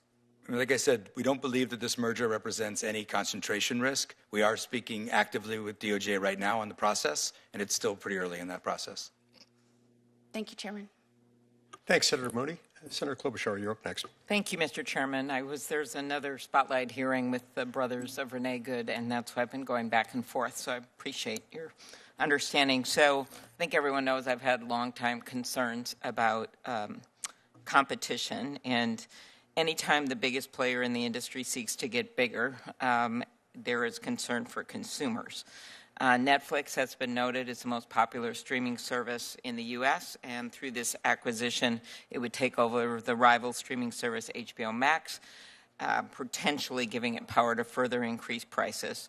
What incentives will exist, Mr. Sarandos, for Netflix to ensure streaming remains affordable for consumers and to produce more content? First of all, thank you so much, Senator. Good to see you. I'll tell you, the incentive is the business model that we've created. We've built on improving the value proposition for consumers. Whenever we come back and ask for a little more money, it's because we've given them a lot more value. And that's the dynamic I talked to about this price per hour of viewing being a third of some of the other services that are available. And I think people see that value in the engagement that they see. They have to really love what they're watching, and thank goodness we're doing a good job at that. Mm-hmm. So last year, Netflix raised its subscription prices while continuing to add subscribers. And I'm just concerned by combining, there would be even more incentive to do that. Well, I think we can only do that if the consumer sees the value. We are a one-click cancel. So if at any point the consumer says that's too much for what I'm getting, they could just with one click of the button cancel Netflix. So that whole process of being able to fund more entertainment for consumers, you have to do it in perfect harmony. Okay. Mr. Campbell, CNN. I think we need more independent and diverse sources of news, not less. The 24/7 nature of CNN allows people to immediately get news. And while Warner Brothers Discovery's linear television assets, including CNN, aren't part of this transaction, it's vital that CNN remain a viable, independent source of news moving forward. What are your plans for CNN as part of a standalone entity, and how will you ensure that consumers retain CNN as an independent, reliable source of news? Yes, so one of the benefits of this transaction is prior to completing the deal with Netflix, our global networks business will be spun out. CNN, both its linear and digital businesses, will be part of that entity. In fact, it will be a centerpiece of the offering. CNN is one of our most popular cable channels. It's important for advertising, it's important for distribution, and certainly it's important for consumers and their access to independent news. So it will be part of that independent company. It will have its own leadership team separate from what will be the merged Netflix and Warner Brothers Discovery company, and it will continue to have its own independent editorial policy and independent newsroom. And do you think Warner Brothers, given all of the success, last year earning more than $4 billion globally, with movies like Minecraft movies, Superman, Sinners, not to give you advertisements here. Do you believe that Warner Brothers Studios and streaming would be a profitable business as a standalone entity? We are a profitable studio. We've had great success. The movie studio business goes up and down every year. And as I mentioned in my opening statements, we didn't necessarily set out to sell that business. Our goal was to separate the two companies because they have very different business models. It was only when we got the inbound interest that we looked at our strategic options. Certainly, under Netflix leadership, I think there's an even greater opportunity for that Warner Brothers business to grow. I know that Ted and his team are committed to continuing to invest in the great content there. So yes, we're profitable today, but I think there's an even better business with Netflix. Mr. Sarandos, just to turn, I know some of my colleagues asked about theaters, which I'm concerned about. I think it's a very important part of our, of places to gather and see movies together. And Mr. Sarandos, iconic films have been made all over the U.S. In Minnesota, I'm sure you take note that the Coen brothers, Fargo, to Disney's Mighty Ducks to, of course, Grumpy Old Men were made in Minnesota. It's a beautiful place. Yeah, but we could do better. And so we have seen more and more production of movies shift overseas. And while announcing its planned acquisition of Warner Brothers, Netflix said the deal would, quote, significantly expand U.S. production capacity and continue to grow investment in original content over the long term. Could you talk about the effect this is going to have on film production in the U.S. And what will happen here? Senator, we believe that this deal will make it possible for us to expand what was Warner's output and what we know were the already planned Netflix output to continue to produce. And we produce primarily in the United States. Most of what we make outside of the United States is local language, local production for local audiences. And some of the incentives that we were able to work on with Governor Murphy in New Jersey have made it so it's so competitive to film in New Jersey that there's no reason to go overseas for a film production, not just Netflix, but for others. So I think we're very vested in creating more American jobs, keeping production in America. I think that we do this better than anyone else in the world, tell stories to the rest of the world, and we want to keep investing in it. Okay, last words, I won't ask a question, but just the importance of a thorough antitrust review of this major mega merger. I continue to believe that we need to update our laws. That's the Calera bill that I have introduced, the Competition Antitrust Law Enforcement Reform Act, just because I think major mega mergers like this should be held to the burden of, do they actually hurt competition or not? And I think that would be a much better way to run things in a capitalist society that believes in the marketplace. But I appreciate both of you coming before us. Thank you. Thank you, Senator. Thanks, Senator Klobuchar. Senator Cruz. Thank you. I want to start by having the record reflect that I'm amazed Senator Klobuchar managed to reference the terrific movie Grumpy Old Men Well, it sort of is relevant to our workplace.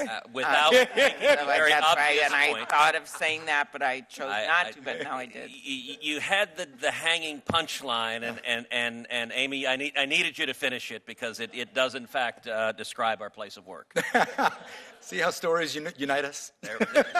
Cruz can use a movie quote from literally anything to match any situation. It's one of his superpowers. That's inconceivable. All right. This is an $83 billion merger. It's a big deal. Entertainment matters. Content matters. Mr. Sarandos, how many subscribers does Netflix have in the United States? Around 86,000. 86 million, sorry. And if the merger goes... Senator Cruz, it's we reported by North America, so it includes Canada. So if the merger went through, how many subscribers would you anticipate having? What's the growth of HBO Max? What's your last number? Yeah, well, we don't publicly disclose our HBO number, but the HBO subscribers in the U.S. are roughly 50 million. But remember, 80% of those subscribers already subscribe to Netflix, so there's significant overlap there. So if you're at 90 million now with Netflix, by any measure, you'd be north of 100 million, depending on the overlap. Is that fair to say? Depending on the overlap and the retention, yes. It's a matter of basic economics. Does more market power typically lead to higher prices or lower prices? Across which industry, sir? Across any industry. I think more market power gives you the ability, but if you're not delivering the value, you can never cash in on it. You have a gentleman sitting behind you in the monopoly outfit. In your view, are monopolies a good thing in America? No, sir, they're not. Should the American people be concerned about a monopoly in entertainment and streaming? Just to be clear, while monopolies are not good, we are nowhere near dominant, let alone a monopoly. We have 9% market share that will grow to 10. If you wanted to contort yourself... Well, but that's defining the market the way you want, and obviously in antitrust assessment, the market definition is critical. In the streaming market, paid subscription streaming, what % do you have of the market? For us, that would be kind of a fantasy construct. Okay, so you don't want to answer that. No, I'm just saying if you take YouTube out of the picture, which is the one that that people think is controversial, we'd be about 18% plus 3% of about 21%. So another aspect of this merger that I think is raising significant concerns, which is an ideological aspect. Would you agree there's a difference between entertainment and propaganda? Yes, sir. I and many others on this committee have been concerned for a long time about censorship in the media, and censorship in Hollywood. There already seems to be only one acceptable political view. Actually, I want to ask, did either of y'all watch the Grammys this week? I did not. Just the tail end of it. One simple question. Are we right now on stolen land? I have no idea the history of this land, where we're sitting today. Nor do I, Senator. So that speaks volumes that neither of you are willing to say, hell no, we're not on stolen land. And I will say at the Grammys, when you see an entertainer say, nobody is illegal while we're on stolen land, and then you see entertainers leap to their feet clapping so excitedly at the notion that America is fundamentally illegitimate, it starts to convey that the entertainment world is deeply corrupt. And I will point out that same singer who says no one is illegal on stolen land promptly went back to her $14 million mansion, and somehow that stolen land she wasn't concerned about, just the United States of America. Look, Netflix has long been a left-wing company. Your founder, Reed Hastings, is one of the biggest Democrat donors in the country, including giving millions recently to the massive gerrymander in California, making it one of the most gerrymandered states in the union, because your founder desperately wants a Democrat House of Representatives. Susan Rice from the Obama White House is on your board of directors. You guys gave $50 million to the Obamas, as far as I can tell, to produce no discernible content whatsoever. How would you tell a Texan sitting at home to feel comfortable? CNN is already a dumpster fire. There's nothing resembling objectivity. There's nothing resembling journalism anymore. How are people at home, how should they feel even remotely confident that if this merger happens, the combined entity would not simply be a propaganda outlet pushing one particular political view with much greater market power than you have now? Well, sir, we would fail. We would fail pushing a political view or propaganda. We deliver entertainment to consumers. Our consumers see our business pretty much the way they see America. About 40% conservative, about 40% liberal, about 20% don't know. And but when they turn on TV, they're tuned in to be entertained. And if we fail to entertain them by trying to promote propaganda or something anything other than entertainment, we fail. Mr. Campbell, same question to you. We see the world very similar.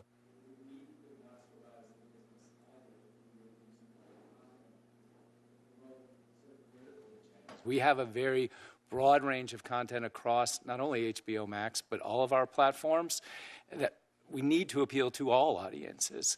Our content ranges from Hard Knocks from the NFL to shows like Deadliest Catch and Gold Rush. It's a very broad collection of programming that represents broad interests across America. You have a wide range of programming on HBO. Name one program that is designed to appeal to conservatives.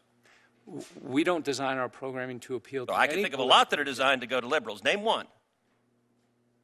None of our shows are designed to go to any political group. They're designed to appeal to... Really, John Oliver's not designed to appeal to a certain group? It's a program for which there's... You just said none of your program is. Look, let me ask you, do you think CNN is fair and balanced? I do believe CNN is a fair... So when CNN showed riots and fires behind them, and you put a chyron, mostly peaceful but fiery protest, was that journalism?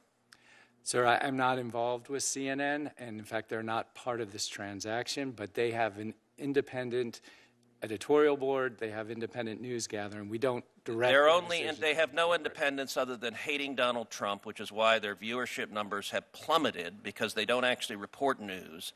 They instead engage in very biased propaganda. And I will say, the truest words you said a minute ago is when you said with respect to Mr. Sarandos, well, he and I see the world in very much the same way. That is exactly the problem, that in the world of journalism, it should not be propaganda. In the world of entertainment, there is a reason why entertainers who are even slightly right of center get blackballed in Hollywood, writers get blackballed in Hollywood, actors get blackballed in Hollywood. And I've heard nothing today to give me any confidence that this merger would do anything other than make that problem much, much worse. Thank you.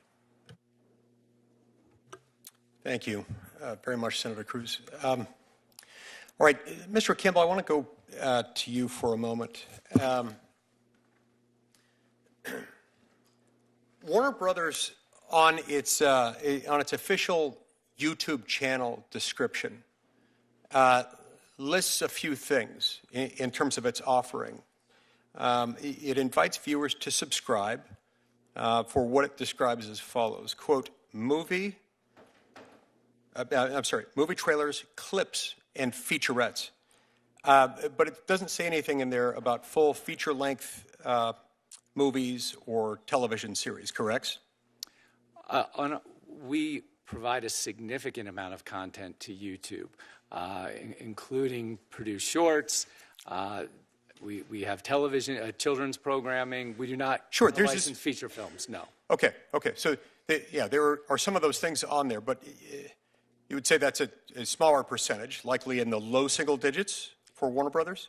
Oh, it's hundreds of hours of programming that we provide. Oh, no, I don't doubt that. But in the broad scheme of things, in terms of all the content that is displayed through YouTube, it's a small portion, right? I mean, that's not your bread and butter for YouTube. It's not the bread and butter for this. It's a small portion, but it's an important platform for us, yes. Okay. All right. This is good to know. Now, let's. Yeah. Now we're not going to do that. You're free to be here. I was worried, by the way, when Ted was suggesting it was a costume. I had this brief moment. What if it's not a costume? What if that's just the way he dresses? But it's not. After the merger, let's assume for a minute that the merger is consummated, that it doesn't encounter any hiccups, it isn't blocked by mergers or by some other event. Post-merger, imagine that world. Netflix would control Warner Brothers' film and television content library, correct? Correct. Yeah. Netflix, at that point, could choose to do with it what it wants. So despite present intentions, I mean, you're the co-CEO of one of the most successful companies in American history, not just in history, but not just today, but ever. And you've got to be that way because you've been able to adapt to market conditions. You saw that, for example, with you started out as a DVD rental business by mail, and you adapted with technology and changing market preferences, and you saw those things happen. So with changes, you won't be under any binding obligation to license Warner Brothers content to a rival streaming service, correct? We would not be obligated to, but that we certainly would want to. Sure. The business model, again, the price is baked into billions of dollars of revenue from that division No, of the company. I get that. But there's no contractual obligation. I'm not aware of any legal obligation to do that. Now, intentions aside, because there is no obligation to license that content, you could decide not to. And that I'm sure you would concede, would alter the competitive landscape to a degree. It's relevant, is it not? I'd say it would be possible, sir, to make bad business decisions like that, but I hope we would not. So, and likewise, even if you didn't decide to stop licensing to others, you could also make an infinitely dialable, infinitely scalable set of decisions regarding the licensing fee arrangements so as to make it either more or less attractive for others to stream Warner Brothers content. Is that right? I think what we'd want to, it'd be a very competitive marketplace as it is today, and I think what we want to do is make those deals work. No, I understand. You cited the Sony pay TV deal in your opening remarks. That was a renewal of a deal that we've had for years with Sony. They renewed that deal because it was favorable to them. They liked the terms of that deal. Sure. So, and there was many people bidding for it. I get that. Yeah. I get that. And I'll also may, if you don't mind, that pay TV window, I'd say, is really exciting because it opens up the value to consumers. Prior to that window, you've got exclusivity to theaters, which comes with a price tag. You've got pay-per-view and digital rental, which comes with a price tag. And then you get it to the subscription model that's included in your subscription at this closer to 35 cents an hour of watching, which makes movie watching much more affordable for consumers. Yeah. I won't have you do the math now, but I'll do the math later. That's somebody that's a pretty high volume user who's getting it at that rate. But great. If somebody wants to watch that much, that's great. All right, I want to shift to a slightly different but related topic. It's my understanding that it's Netflix's position that this deal doesn't require any kind of divestiture or other remedy in order to address any anti-competitive concerns. Is that correct? Is that still your position? It's our position, but it's going to ultimately be up to the Department of Justice. Sure. Now, there is a term of art in the industry among antitrust lawyers known as litigating the fix. Litigating the fix sometimes involves a technique whereby one takes a deal, take it all the way to the altar, and sort of right before you reach the altar, you say, oh, wait a minute, we've got to fix just to add on to show how magnanimous we are, we don't think there was a problem with it anyway, but just to show you how much we mean that, we're going to make some divestitures or slap some of our own conditions on this voluntarily, just to make clear that we're the good guys, we're the good folks, we want a pro-competitive marketplace. Now, if it's your position that no fixes are necessary, can I assume that you won't be litigating the fix here? I'm sorry, Senator. It's premature to talk through it. Right. Have you pre-litigated the fix? Sometimes, as I understand it, litigating the fix is something that's actually not only conceived of, but more or less arranged privately prior to the consummation of the deal. And it's known all along, and it's not a surprise to anyone inside the company, at least among those who've been negotiating the deal, that they're doing that. Do you have any of those arrangements here? There's been no discussions about that I'm aware of. Okay. Now, Netflix and Warner Brothers are both among the largest buyers, the largest acquirers, payers, whatever you want to call it, of creative labor in the industry. Is that, would you agree with that statement? Sounds right. I mean, if you think about it, what we spend on programming, we spend so little on sports, so most of it is creative versus some of the other networks that might spend competitively. They're also spending a great deal on sports. But by the way, you're planning to spend $20 billion a year in production. Are you aware of any other producer who spends more than that? Well, we spend, on the entertainment side, we spend roughly $12 billion. And I know, we have a very competitive industry. When you look at Disney, clearly they're spending more than we are. Paramount, Universal, we're all spending in the same general range. Same ballpark. Okay, that is a fair amount of money. I mean, that's almost as much as my colleagues will earmark in a particular spending bill, but it's an enormous sum of money.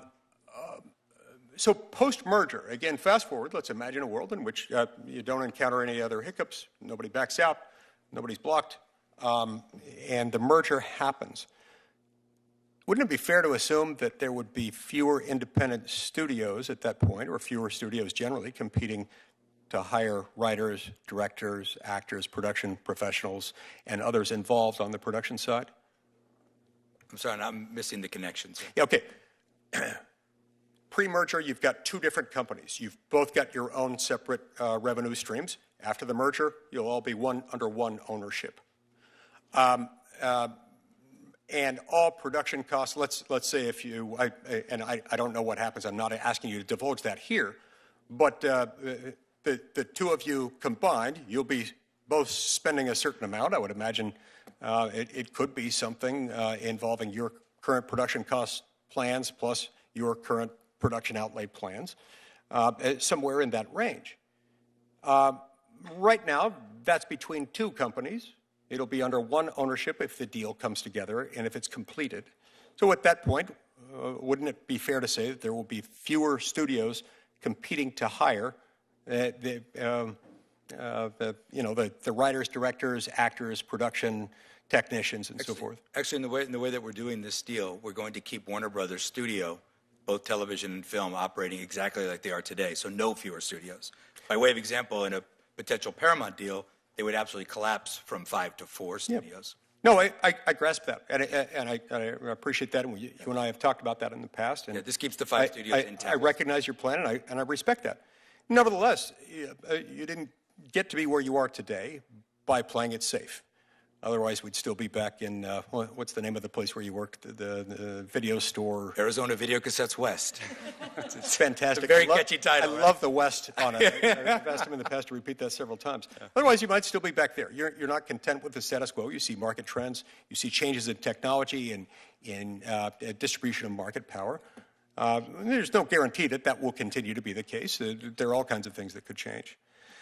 All right, I've gone significantly over in this round. We may be back. Senator Booker, go ahead.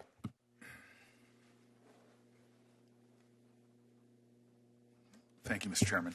Mr. Campbell, it was reported that Mr. Sarandos met with President Trump on November 24th and discussed Netflix's bid to buy Warner Brothers at length. When Discovery acquired the Warner Media assets from AT&T in 2022, did you or Warner Brothers Discovery CEO David Zaslav meet with President Biden to discuss that transaction? I'm not aware that there was any such meeting, no. Have you or David Zaslav met with President Trump to discuss this transaction? No, we have not. Do you think there's anything inappropriate about meeting with the President of the United States to discuss a transaction? I think in situations like this, all the parties involved often reach out to anyone in government that has an interest in the transaction. So I don't think it's unusual. What about Skydance? They were able to close a deal with Paramount last year, right around concurrent with the time that they paid President Trump $16 million to address the president's grievances about a 2024 60 Minutes interview with Vice President Kamala Harris. Does that strike you as appearing improper? That was obviously not a decision we were involved with. I'm asking you just under oath, what do you think? It was unusual, yes. So I believe that antitrust laws should be applied objectively. They should follow the facts. But we're in an unprecedented, or you might call it, as you used your word, unusual environment right now, where we see private organizations from universities, law firms. We're seeing corporations begin to come and make deals with the President of the United States, whether it's contributions to his ballrooms, whether it's giving him information that he is in this deal, then goes out and buys stock in those corporations. We're seeing people offer pro bono services. All, it seems to be currying favor with the President of the United States, who is exercising, as using your words, unusual sway over these deals. That strikes you as a concern, correct? We are staying focused on the regulatory process. I understand you're staying focused on that, sir, but so many people are staying focused on their narrow concerns, and they're missing the larger erosion of our democracy. Antitrust, as presidents have said in the past, is an erosion of our democracy, of the free markets, of the ideals and the principles that are very much at the center of this hearing. We are, in my opinion, in a constitutional crisis right now when you have a president who is pocketing literally hundreds of millions of dollars from the very people that he is able to make decisions about the destinies of their companies. Mr. Sarandos, it was reported that you met with the President Trump, for more than an hour on November 24th, which was less than 2 weeks before Netflix announced that it won the bidding war to acquire Warner Brothers, within days that the President of the United States bought a significant amount of your stock. The reporting indicates that much of the conversation covered Netflix's bid to buy Warner Brothers, and that you left the meeting with the impression that President Trump wasn't opposed to the deal. What did the president have to say in that meeting about the proposed transaction? Senator Booker, I can't speak to the reporting because I'm not sure what you're referring to, but I will tell you that I have met with the president a few times. We have talked about the state of the entertainment industry in general, production economy, runaway production, the value of incentives, the cost of tariffs, all the different ways that we can protect and create American jobs.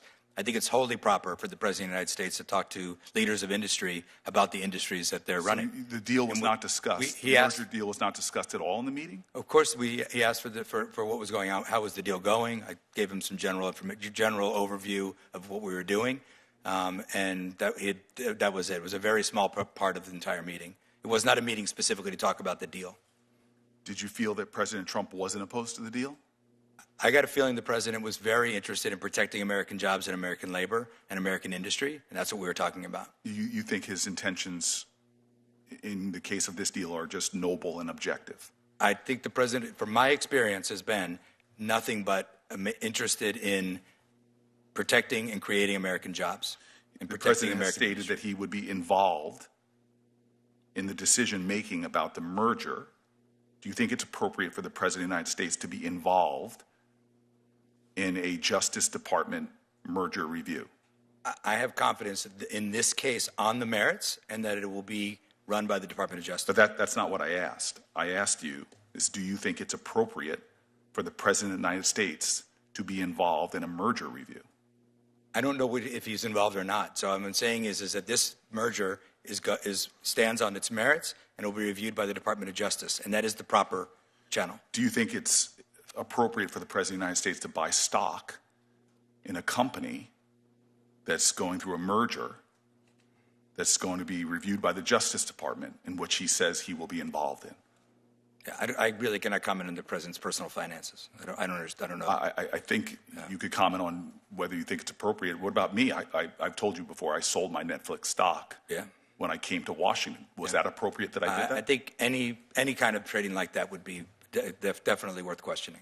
Would be inappropriate for me right now to be in this hearing as my position to be trading in stock. I think no one with insider information should be trading stock. So why is it hard?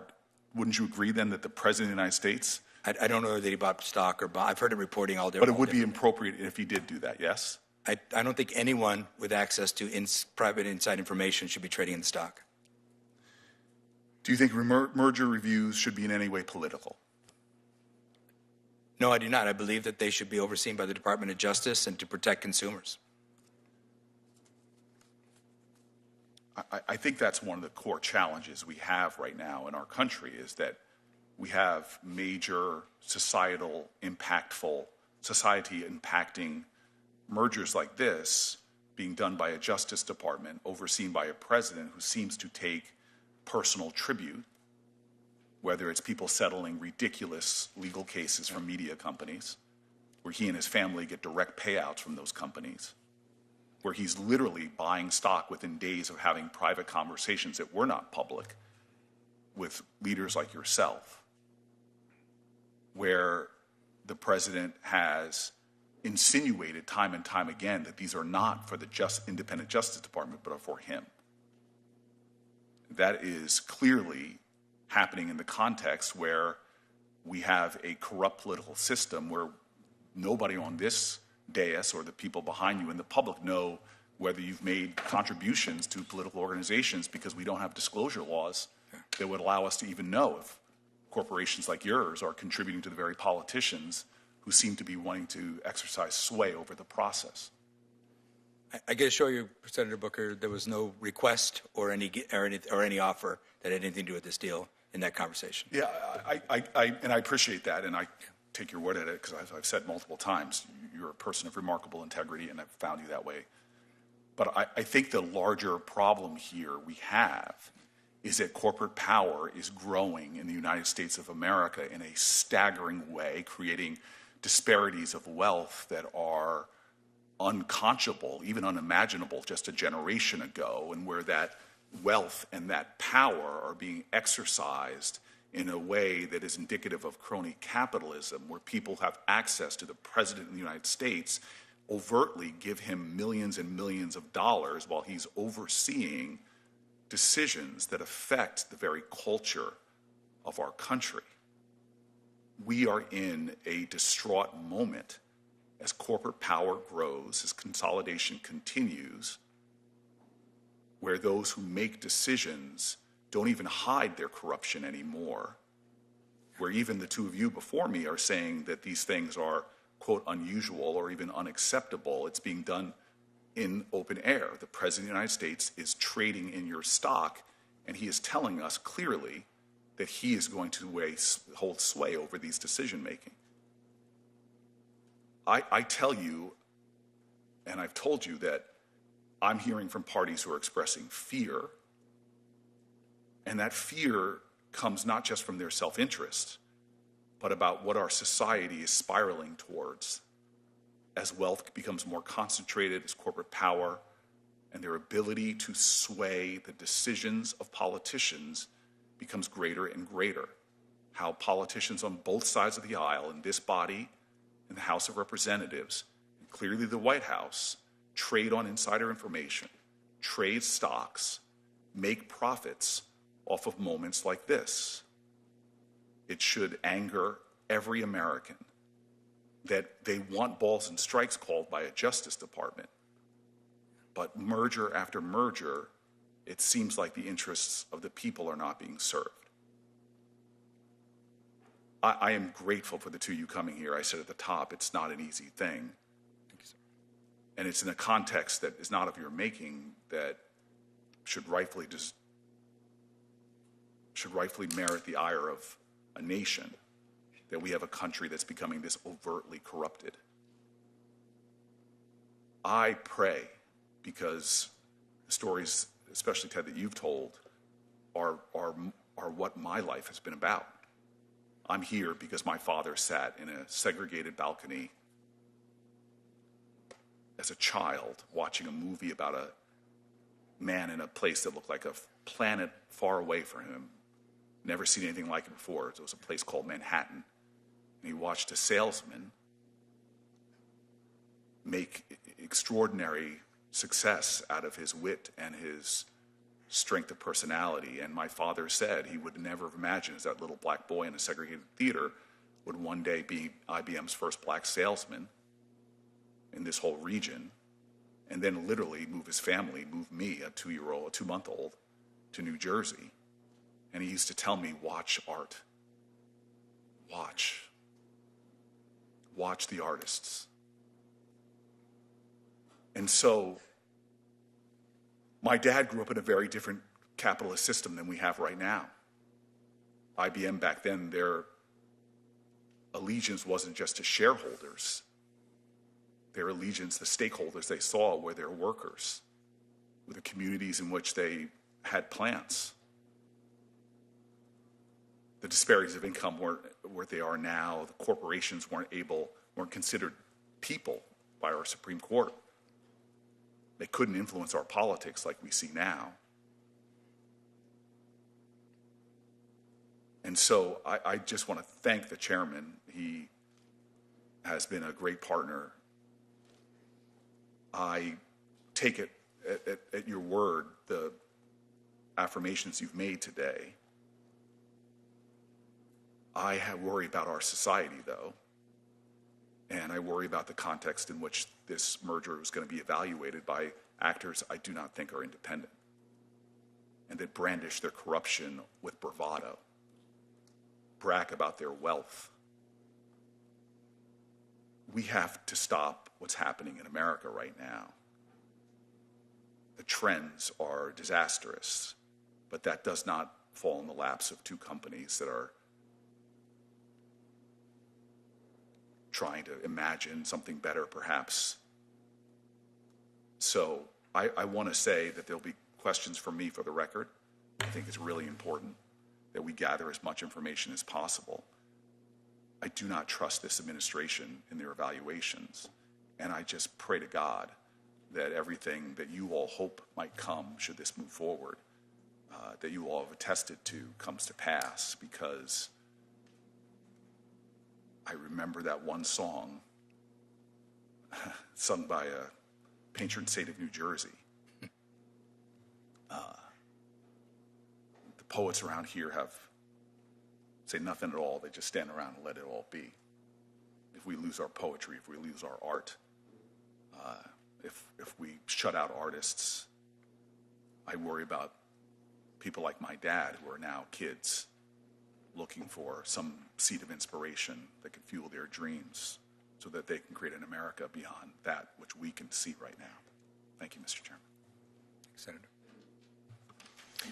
To my knowledge, Netflix isn't in poetry yet, but maybe that's coming soon. Poetry streaming could become a new thing. If anybody can find it, perhaps you guys will get there. I appreciate both of you coming. We've had a lot of good information exchange today, and we will keep the record open for a week, whereupon it will close at that point, and the hearing stands adjourned. Thank you. Thank you, Senator.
It's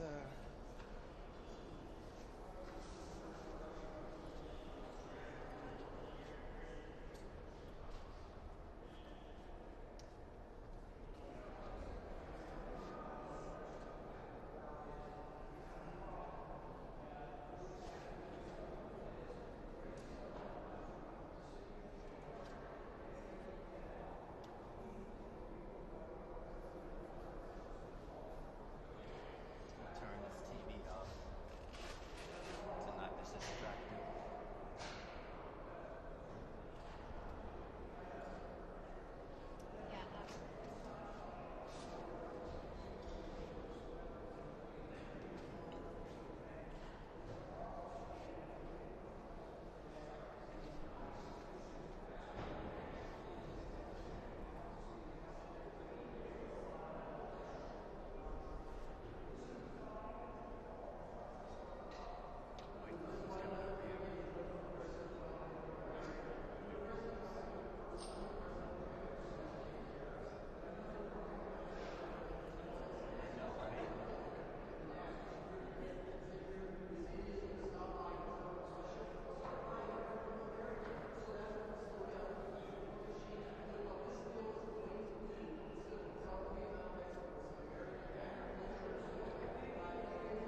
he knows this area. Yeah. Ted knows this area. I also told his,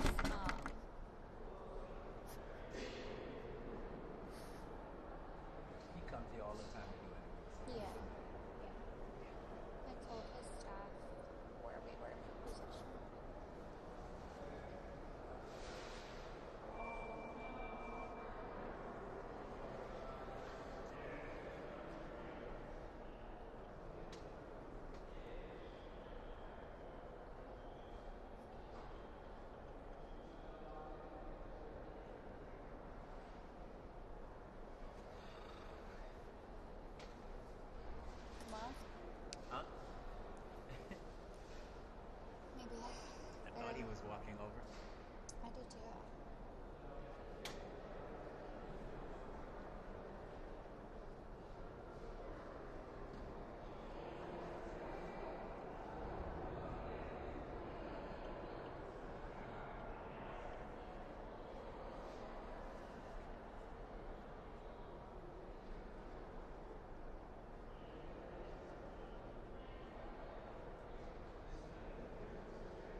I've heard that before. All right, thanks. So they're not walking over? No, apparently they aren't walking over, but They're not? they are. They are, but I've heard that story. Walking over.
Chris, I have eyes on them, so they're about to walk up. Great.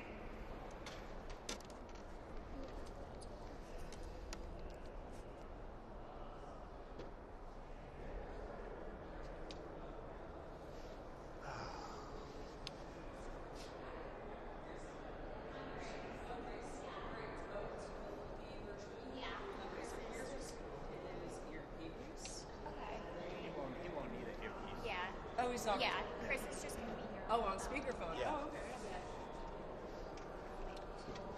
How you doing, Chris? Just stand up here real quick for me. Oh, you don't need it. You don't particularly need a box. So most people a little shorter than I did. How are you? I'm doing well. How about you? Thank you so much for doing this.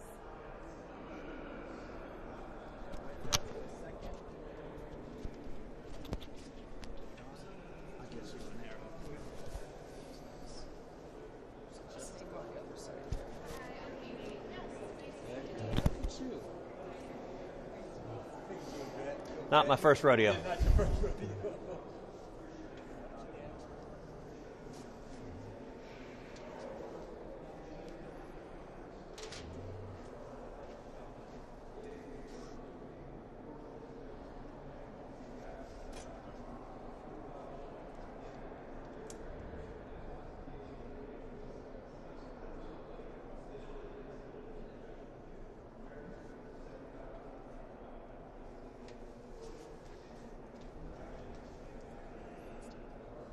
Hey, Chris, you're on speaker with the senator now. Senator, thanks for making some time for us today. Glad to do it. From the Super Bowl. Nice. I'm sorry that your Texans and my Broncos are not the ones here. I am very sorry indeed. It turns out throwing 4 interceptions in a game is not a good strategy for winning. Yeah, having your backup quarterback isn't great either. Yeah.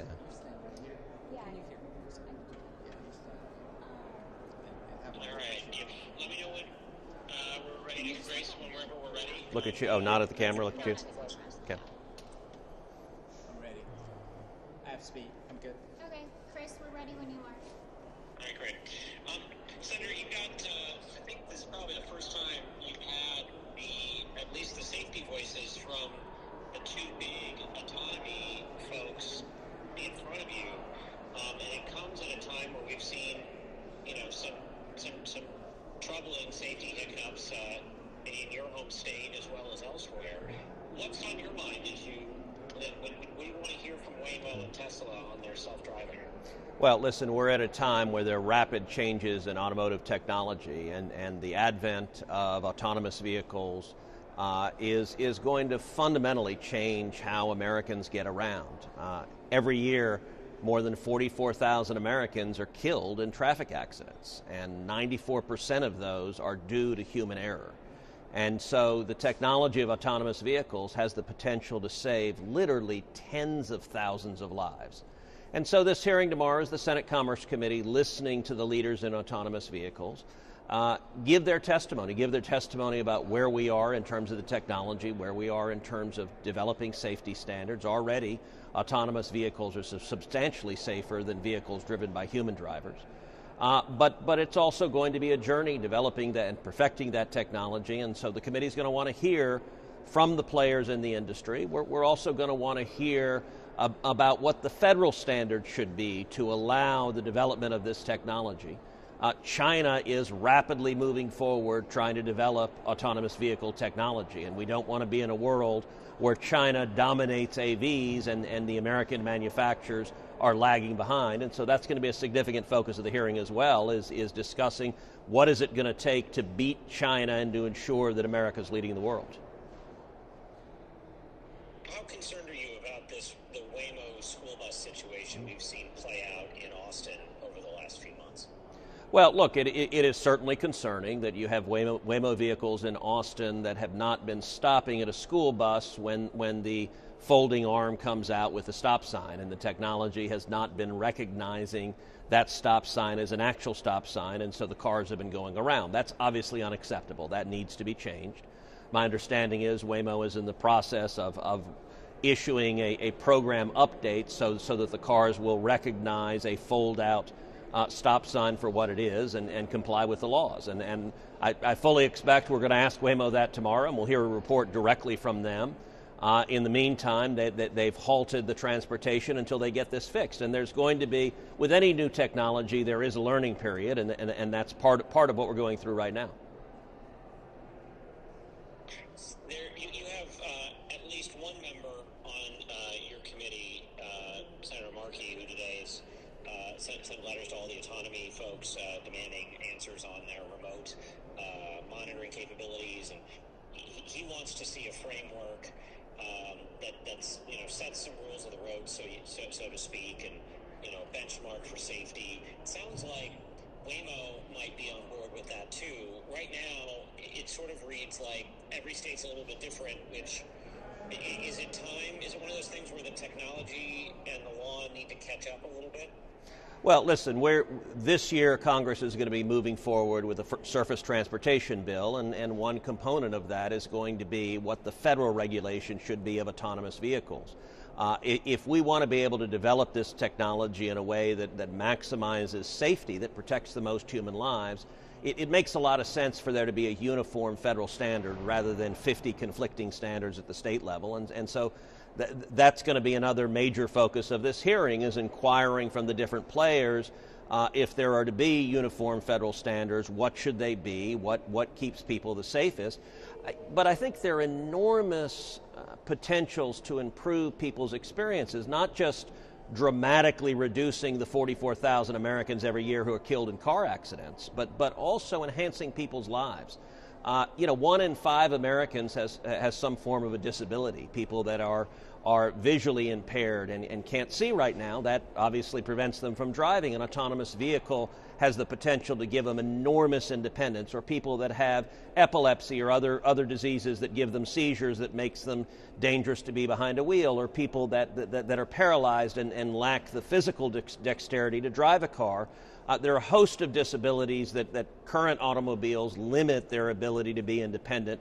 I think autonomous vehicles can potentially open a wide range of opportunity for those people.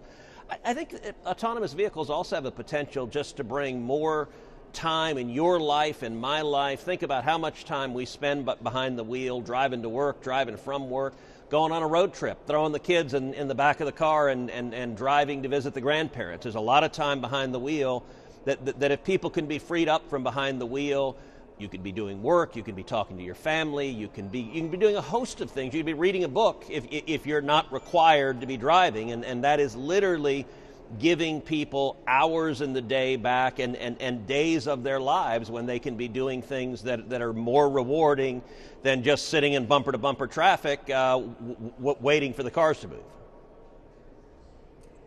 How hard of a needle is it to thread where you don't want to stifle innovation, but you do sort of have a patchwork of laws, and you also have an insurgent China that would love to corner the global market? There's no doubt China is eager to be the dominant player in autonomous vehicles, and that would be cataclysmic for the U.S. auto industry. America is the auto powerhouse of the world, and we don't intend to give that up. We don't intend to lose, and an awful lot of American jobs come from the auto industry. We want to keep those jobs. We want to keep Americans working, and so ensuring that we don't lose to China and AVs is a critical element of ensuring that we preserve the millions of jobs the American auto industry produces. It's a technological effort. I'll tell you, though, I have a lot of faith in American entrepreneurs. I have a lot of faith in American ingenuity. Obviously, Tesla is based in Texas. Elon Musk is I think, the greatest entrepreneur of modern times. And so I have great faith, whether it is SpaceX. I was just down in Brownsville with Elon and the incredible innovations they're making for space, or Tesla, which is producing vast numbers of jobs and innovation. I believe America is going to win, but I want to make sure that Congress is facilitating more and more American jobs rather than standing in the way. Great. How much of the sort of outcry over the safety concerns do you think is just sort of amounts to pearl clutching over new technology versus like real safety concerns. Do you feel like the technology today is safer than a human driver? Well, listen, that's going to be a major focus of the hearing tomorrow, and I want to hear from the witnesses. And in my view, Congress should be driven by the evidence. We should look at actual evidence. We should look at actual data and examine. My understanding is the data are quite clear that even now the technology on AVs is substantially safer than human drivers. Take, for example, it's been reported that there was an accident Waymo had in Santa Monica, California, where a child was struck by the car. And if you look, actually, it was a child who, as I understand it, darted out from between two parked cars and was struck by the car. Now, the child was not badly injured. At the time the child came out from between the parked cars, the car was going 17 miles an hour, and the technology immediately detected the child, slammed on the brakes, and the car was going about 6 miles an hour when it struck the child. And so the child was injured, but not severely. The early analysis of that accident concluded that if a human driver were driving the exact same car and the same child had darted out from between two parked cars, that the human driver, the reaction time a human driver would have, that they would have slowed down to at most 14 miles an hour. Now, a child being hit by a car going 14 miles an hour produces much worse injuries or even death than a car going 6 miles an hour. That being said, that accident is being investigated by two different federal agencies, and that investigation needs to proceed. And I think Congress should examine facts and evidence, and I think we should have front and center a goal of protecting safety, protecting human lives. If we can save tens of thousands of lives a year, those are tens of thousands of families who are not devastated by the loss of their mom or their dad or their child or their sister or brother. Those are tens of thousands of grieving families who suddenly don't go through that agony. And so I think we have a responsibility to look to the data, look to the evidence, and to follow the data. Great. Senator, anything I didn't ask you that I should, or anything you want to add? I thought that was comprehensive. Do you have any sense when the House might touch the Rotor Act? I am hopeful in the next 2 weeks. Okay. All right. We'll circle back when they start actually moving forward with Good. that. All right. Thanks, Chris. Sir, always good to talk to you. Take care. You too. Bye-bye. Bye. Appreciate it. Thank you so much. Really appreciate it. Thank you. Take care. Have a good one. Bye now. All right, I gotta get them going.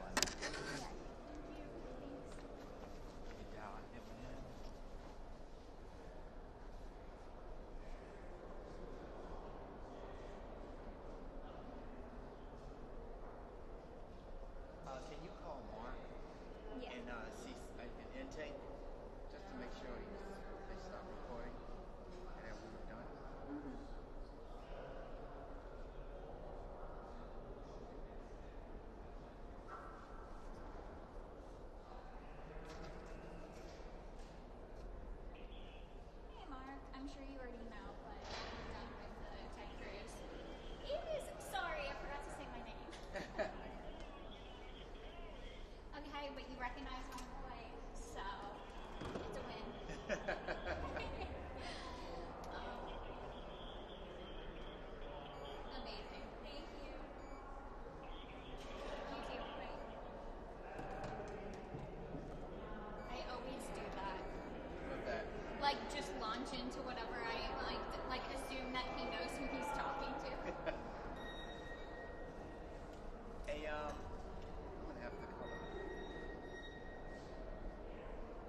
stuff if I don't see you. Oh, Okay? yeah.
Leader Ayatollah Ali Khamenei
Ayatollah Ali Khamenei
It's not Khomeini, it's Khamenei, right?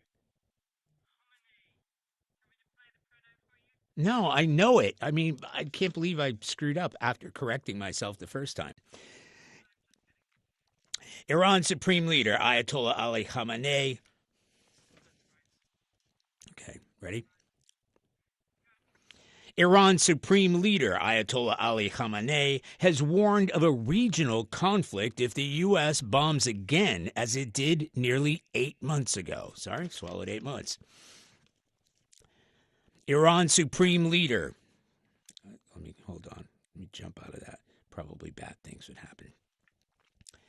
Iran's supreme leader, Ayatollah Ali Khamenei, has warned of a regional conflict if the U.S. bombs again, as it did nearly 8 months ago.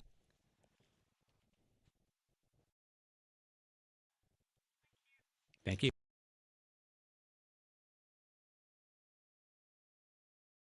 Iran's supreme leader,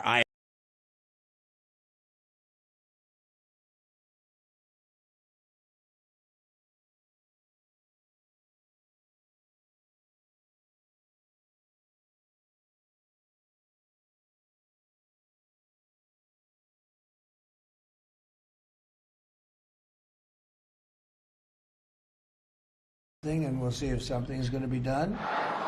Iran's supreme leader, Ayatollah Ali Khamenei, has warned of a regional conflict if the U.S. bombs again, as it did nearly 8 months ago.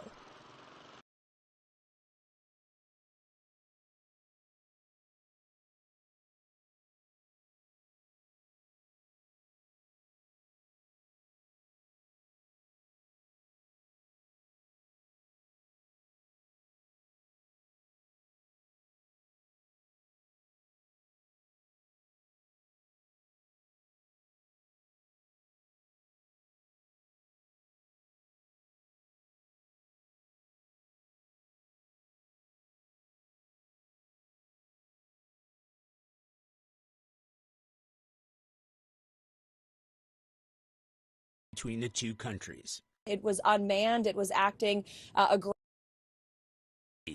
dramatic escalation of thousands of protesters dead. They are negotiating. They'd like to do something, and we'll see if protesters dead. They are negotiating. They'd like to do something, and we'll see if something is going to be done.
U.S. officials tell CBS News an F-35 stealth fighter jet shot down the hostile Iranian Shahed drone in the Arabian Sea, a dramatic escalation amid soaring tensions between the two countries. It was unmanned. It was acting aggressively towards our USS Lincoln, which we know that aircraft carrier is in the region at the direction of President Trump. The Abraham Lincoln aircraft carrier is the centerpiece of a dozen warships, including multiple guided missile destroyers and squadrons of fighter jets in the massive military buildup in the region.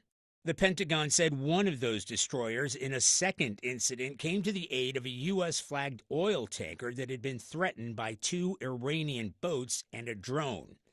The military confrontations come amid threats by President Trump to attack Iran if the regime doesn't abandon its nuclear ambitions, and following a violent crackdown last month that left thousands of protesters dead. They are negotiating. They'd like to do something, and we'll see if something is going to be done. Iran's supreme leader, Ayatollah Ali Khamenei, has warned of a regional conflict if the U.S. bombs again, as it did nearly 8 months ago.